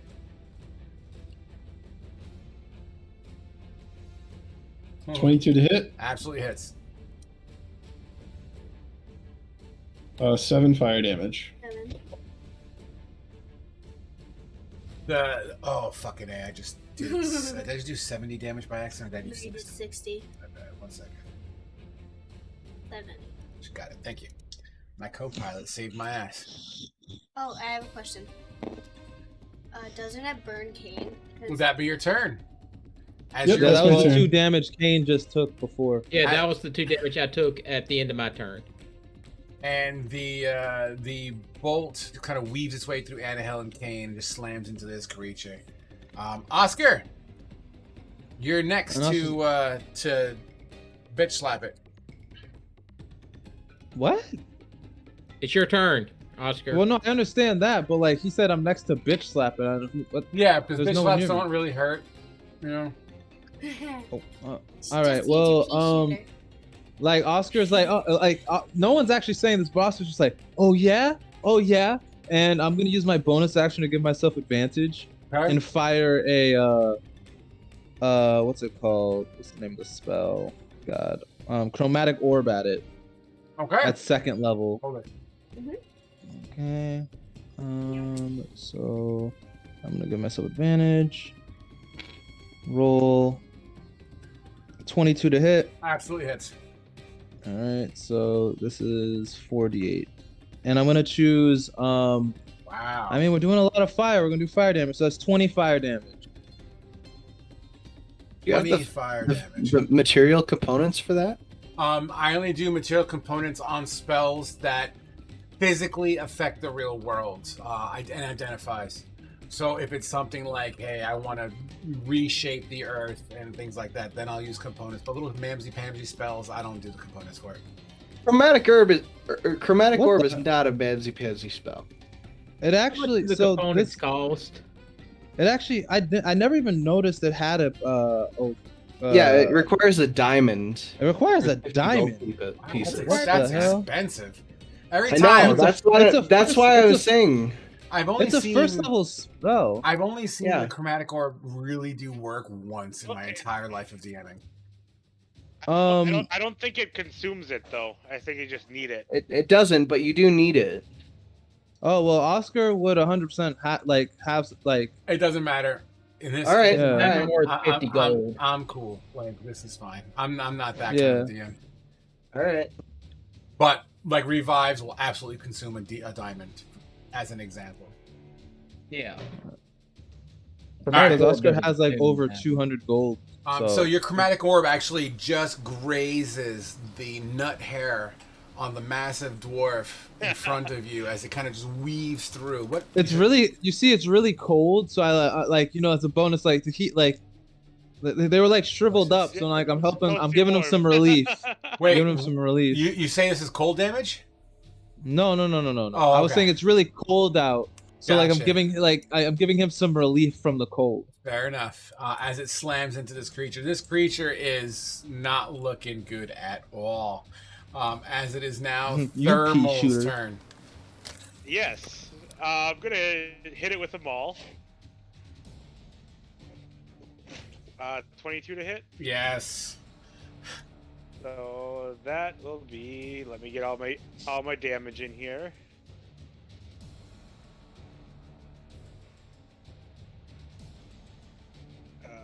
That is a total of 15 damage. 15 damage as you smack into it. You just hear the sound of broken sinew mixed with bone rattle underneath this bulbous flesh. Let's go for attack 2. 23 to hit. Yep. For a total of 13 damage. As this creature is fighting you, and it's looking up at this massive hammer coming down. Finish the narration. I just squish it right down to the ground and just cleave it in half with a blunt weapon. As you smash the force of your hammer into it, you just see the energy erupt out like a popping of a balloon. The energy that put this creature together. And as your hammer goes through, it instantly goes from like below the hammer is flesh. And once the hammer passes past the flesh, it just ashes. So it's literally like a splash of volcanic ash-like stuff blows up. So good, Mr. Stark. Around the outside, and they fall to powder. That fight was amazing. was incredibly awesome for your skills. There was a lot of CC there that really turned the tide of this battle. That was a fucking cool fight. I'm happy how that fight turned out. As your hammer, boom, smashes into the ground, leaving a mall-sized crater into the ground. The powder and sound just goes silent. Let me change the music real quick because I can't vibe now and narrate with this fucking battle music going on. Give me 2 seconds.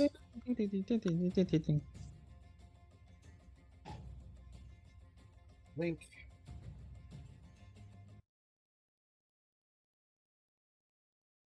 See. Zoe. Oh. As the snow, I mean, it's so quiet now after this battle, you can actually hear the snow hitting your shoulders and smacking off of anything solid on your body. You all look around. Ash mixed in with this powdery snow coming off the sky. You smell smoke as a nearby wind has pushed the chimney smoke around you. You kind of have that small sting in your eye for just a brief moment as you all look at each other.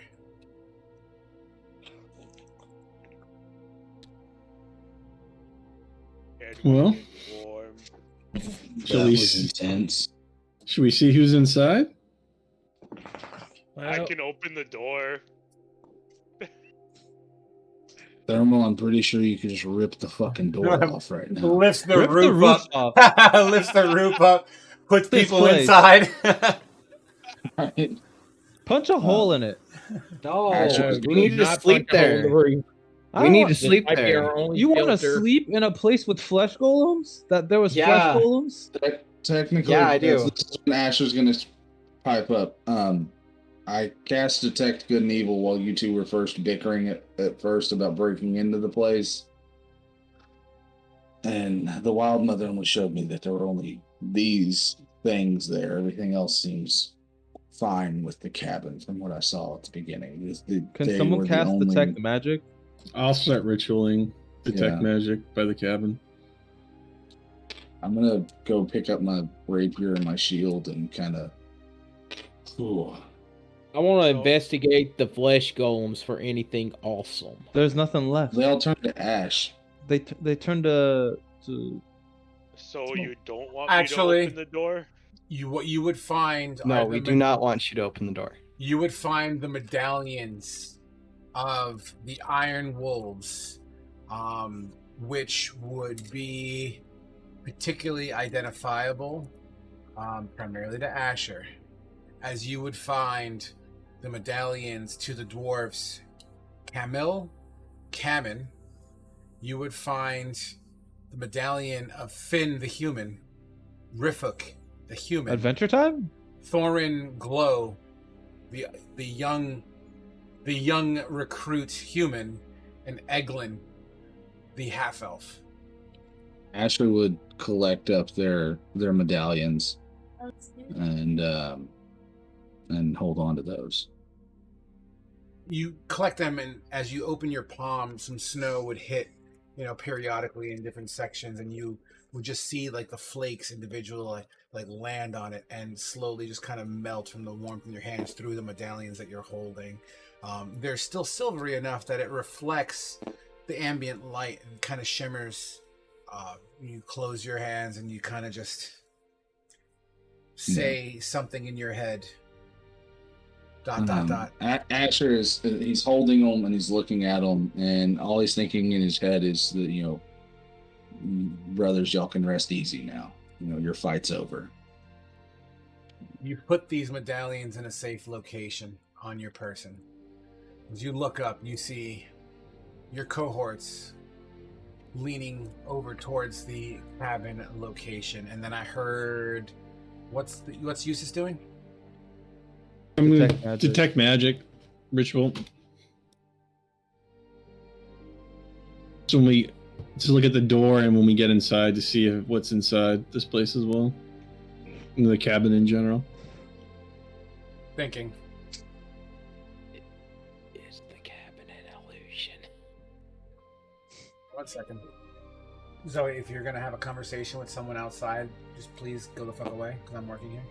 All right, I love you, but if you're gonna sit there, understand that I'm still working. Okay.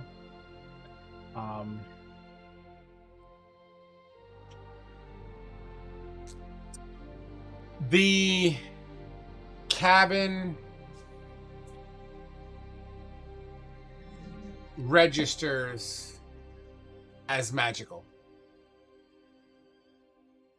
The whole thing. The whole thing. All right. What kind of magic? Yeah, what school? Yeah. Oscar, Fate. Eustace would know this.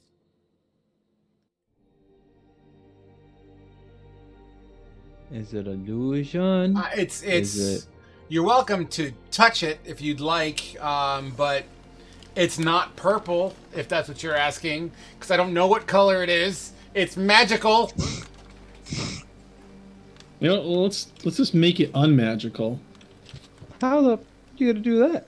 I'm gonna use my last 3rd level spell, so I'm just gonna dispel magic. If you say it's magical, I would say, what if the magic is keeping it in place?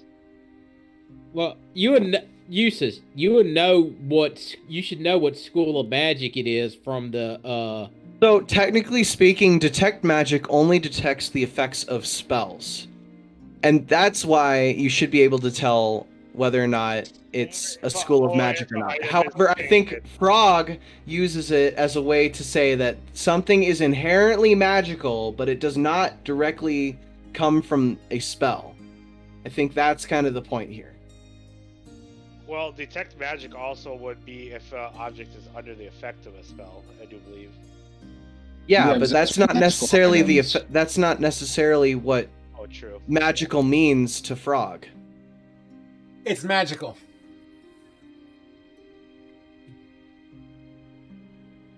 And like the whole thing glows. But you're gonna cast a spell magic on it? I'm gonna dispel magic. What happens to it? The magical aura goes away.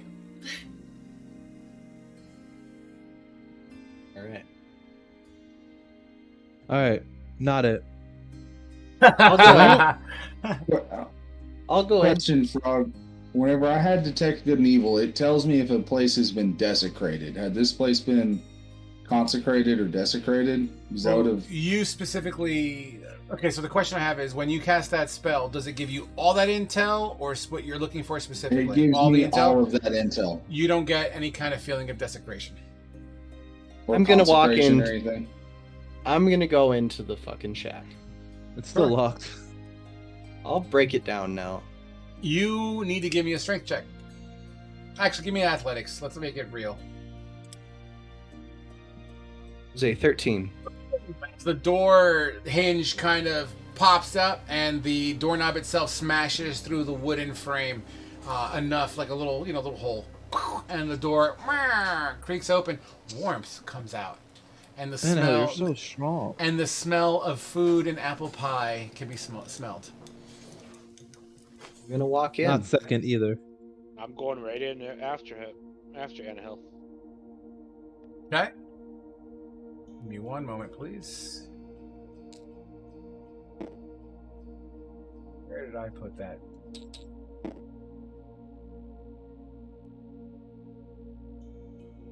All right. If you're inside the house, put your token inside the house. I call dibs on the bed. Okay. As you two enter, everyone's like, nope. I'm gonna wait like a minute. I'm gonna see what happens. I'm gonna wait. Looking around for these special tools. Asher's still looking at the medallions, so he's gonna be a minute before he goes Fair. in the house. He's got What's in your head? So In as your head. as Annahel and Thermal walk in, it's warm, it's homey, it's reassuring, and it's comfortable. You're met with a bearskin rug, which is clean, prim, proper. It seems to be well maintained. Outside of the occasional scuffed floor footprints of like a muddy boot, perhaps, you see a well-met or a well-made bed. It's not a fancy bed, but it gets the job done. It's a one-seater. You got some furniture, a potted plant, a stove that still seems to be hot enough to cook on. That just seems to just produce this heat, probably the heat that you feel in the building. On the table, there does seem to be a blue-ish crystal, and it kind of just glistens in the ambient firelight. It just kind of shines in your retina from time to time as you walk across the room. A bookshelf. On the top of the bookshelf, there are things there as well. Although not direct line of sight, because the bookshelf is fairly high off the ground. I mean, granted, you got a huge bitch here, so she could probably see it better than the dwarf can, but it seems to be like a black glass at this distance. And in the corner of the bookshelf, and I'll even write it down, in the corner here that I'm circling, there seems to be some wooden handles that in the ambient light you can see, but it's kind of a dark corner, so you can't see the full thing, but you'll see some like wooden handles. And then outside of that, you got dressers on the other side of the wall. Window, and I thought there was a window here, but let's just say there's a window there. All right. Coast appears to be clear. Maybe somebody should get some firewood. I'm gonna go right towards the handles I see. I'm gonna come in with my detect magic still active. I'm gonna look around and see what's on the inside of the cabin. There's I'm nothing. gonna look at them books. Nothing magical that you can see right now.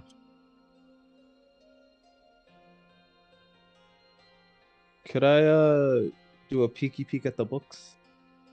You may, as soon as I validate one piece of information. Give me 1 second, please.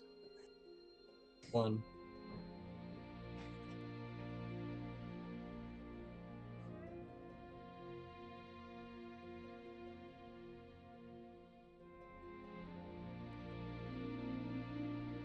Okay. I call dibs on the rug. Actually, we should probably lift up that rug. There's probably something under how it. long does your detect magic last? You cast it as a ritual, so it will last longer. Well, no, it 10 doesn't. It minutes. doesn't last longer as 10 ritual. It minutes. just takes Okay. longer to cast. So in the corner, now, no, fuck you, because it's not magical. It's just, I got you. No, you don't see anything else glowing in this room outside of the fire stove, which is the ambient firelight.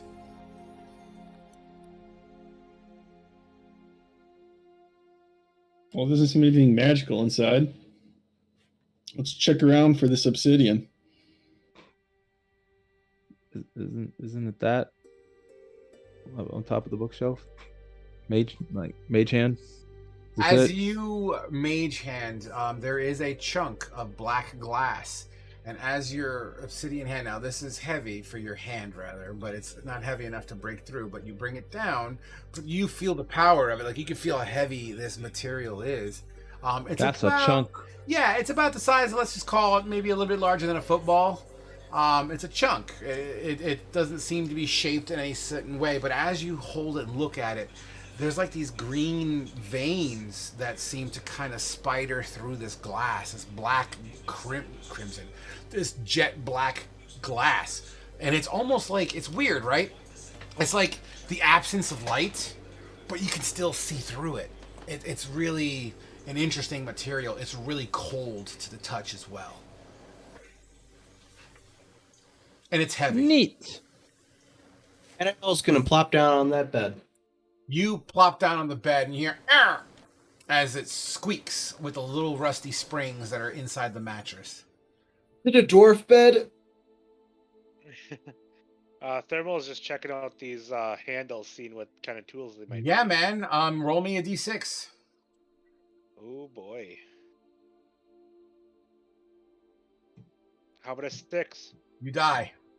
No, so as you pull out 6 handles of wood and you feel the heft in them, and the slides and it grinds across the wooden floor. And as you peel it out, there are 6 axes made of this black glass like material, very similar to that Oscar is currently investigating. This is definitely the one right for each of us cabin. to hold. Finally, we can I'm finish gonna- this quest. I'm gonna put one axe in my pack. You absolutely place one of these axes in your pack. You can go ahead and just put obsidian axe. I'll know what it means, although you may not as a player or as a character at the moment. But you may write it as obsidian axe. I'll know what that means. Quit fucking with your token. We need maps. Is there a map? Anything to get us to the location? So you guys have only been in this place for about a minute here. Kane, what are you doing? I'm still outside with Asher. Okay, that's fair. What's the weight on those axes? Let's go with 20 pounds each. Jesus, They are that's a heavy. hefty boy.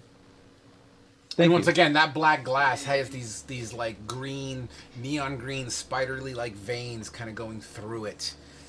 It's quite lovely. We're almost done. Kane, wake up. I'm awake. How heavy is the chunk? Is it like 10 pounds? I'm gonna go with, let's just say 20 pounds as well. Like one Okay. chunk per axe. Okay, 20 pounds for the chunk. Yeah, it's no bullshit. This is heavy. Is there? Are any of the books of any interest to Oscar? I mean, they're books. Oscar likes books. There's a bunch of them. Oscar like magic books. Roll me like a books that do d20. with magic. Actually, Okay, roll me a d40 if you can. I can roll 2 d20s and add them together. That works. All right. The hell's a smooth criminal right now. I see that, right? 29. 29. There's 29 books on these shelves. Roll me That's a lot of books. a d4. Okay. I got a 3.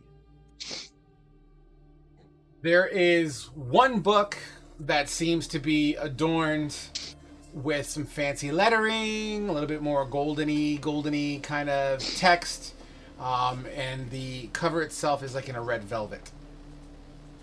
Okay. It seems And to now think stand about- outside of all the other books. Like this one looks to be pretty fancy for being on this shelf. Okay. And because I probably should look for that as well. Is there any of these books that talk about the method of processing the I'll get there. obsidian and or the So wood? You peel this one book out, and it's loose, right? And that's fine. And you look at it, oh, that's pretty fancy. But as you grab the other books, they don't move. They're kind of stuck. You go to the next book, and they're stuck. You go to the next book, and it's stuck. Like you gotta like really. It's almost like somebody bolted it down into the bookshelf. And as you're pulling, and as Eustace walks in, Eustace, you see Oscar kind of pulling. You got the dwarf throwing one of these axes in his back. You got Oscar kind of football carrying the fucking thing. You got Anna Hell smooth criminaling her ass off in the bed. She claims to be tired. You know, you can see outside the door where Kane and Asher are, in the process of maybe sharing a sentence or two together. But as you look outside, because your detect magic is still active, the walls on the entire interior of this house begins to glow again. It's at that moment that the door slams shut and the windows shut. Everyone on the inside of this structure begins to feel, I don't know if you've ever been to Disneyland where you can, like the Star Tours, where you're in that motion kind of ride, you start to feel as if the cabin is moving, and it's kind of like actual real movements, not like a shimmer or tremor. It seems to be on the outside. Kane and Asher, you would see roots begin to push up from underneath the house. This is the bitch's house? 12 to 15 roots, and begins to, you actually both just miss it as the roots slam down like in between fingers, and the house begins to push up and begins to kind of tendril and go up the hillside away from you guys. Everyone on the inside, it's like a bad fucking ride, man. Nothing on the inside of this house moves at all. It's almost like everything's bolted down. Even the leaves on the plant, they're just stationary. They don't have any sway to it. And as you all would feel the kind of gravity change a little bit. Was the hag's hut? As you kind of turn, as you feel as if you're, crawling up the hill, our chapter tonight will close on that imagery. And the two outside are left chasing us. My God. Guys, no! They're fucked. Oh my God. We had images of the hag. The whole place was magical. Oh. Why did everybody go inside? Why didn't you say anything? You and your moody emo ass. The hag in the creature's mind, and hell. You didn't tell me that. Oscar doesn't know any of this shit. Oh my Oscar, God. Oscar, I do not blame. Thermal doesn't know anything either, so. Oscar and Thermal, no blame Just there. look at a book. And Frog, you guys just does let that, me like, go. weird crystal? Is You that guys just still there let me too? go. Is that weird crystal just like bolted down too? You let me go. You had visions of the hag. You let me go. The whole house radiated magic, and you're like, let's just go inside. It's fine. Turn it off. He killed it. So Yeah. So the cool thing is as that's happening on the inside, and you guys are feeling, it's darkened now. It's now darkened inside that house because all the shuts. But Light. Asher and Kane are like. Imagine Asher and Kane were outside talking like, do you think it's even safe to go in there? We had, the house was, he said it was magical, and then... I'll be right with you guys. Oh, shit. Huh? But on that note, guys, I like the way that imagery is fantastic. Hey, I've been slacking on the tracking of payments and whatnot. Literally, I'm like 4 months behind on it. I know. I haven't been a stickler about it, but I'll go through the logs to make sure I'm doing my due diligence. I just really haven't given a shit lately. But I will get to you guys on that if you're ever curious on that. I am sorry for dropping the ball on that. But yeah, guys. The money I owe, but I've also missed several games, so I'm not sure how much I owe. Like I said, I'll go through all of my logs on that and dates, and I'll figure it out. Hopefully, I can do it this weekend. But guys, I hope you enjoyed tonight's session. I was pretty pumped up. I loved the combat today.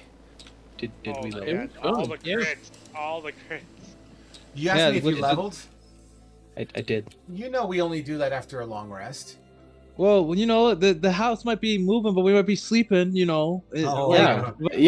I fell asleep actually. Two, the augury spell is supposed to say if it's a good or a bad. Both. Yeah, it said it was good. Good. This turned out to not be good at all. This turned out to be pretty bad. No, stop. The augury was to say if it was a good choice to find the destination you were looking for. Yeah, that is what he Not if the situation was bad or good, but if it's a good choice or chance that it would be over there or over there. That's How could you guys not recognize that this was her hut? You were here before. Her hut's a giant tree. Her That hut's didn't look like a giant tree. This is not. It doesn't look like the same hut. So it's just like it's her summer home. We're in her summer home. Her mountainside cabin. To be fair, well, there we got his axe. To be fair, Frog did say the house was magical. And then he dispelled magic. That usually just like any magical like thing that gets dispelled magic from a spell, the magic is donezo. If it's a magic item. Shut up! Shut up! Okay, no, shut it I up. have the book. Wait, so Frog, is it okay if we all add one of the axes to our inventory? Because I already put one in mine. That's fine. I thought we were just gonna spread them around. I mean, if you plan to do that at some point, so we don't forget, you can proactively do that. That's fine. Except Asher and Kane. I put that book as Asher and Kane are velvet to book. make a decision. Is that a good? Do we go after the party, or do we just we need Zine's help? Zena's. You don't even know if she is. Zena's dead. For I sure. doubt Zene's dead. No. Or she's in the basement of the fucking house. Oh yeah, when the house lifts up and walks away, do you see a basement? Hold on. You guys have your assumptions, and that's wonderful. I love the fact that I can see you guys trying to make something make sense. I love it. Just understand that some things aren't as face value, and your feelings of something may not be the reality of the situation. But I love hearing it. I love hearing these books. Yeah, how is she supposed to read these books? They're all bolted down. At the moment, here's how you're reading the books. No, I said how is she supposed to read the books? Like they're all bolted down. How does she glued these down? How is she supposed to read these books? That's a waste of books. Who's she? Yeah, Oscar.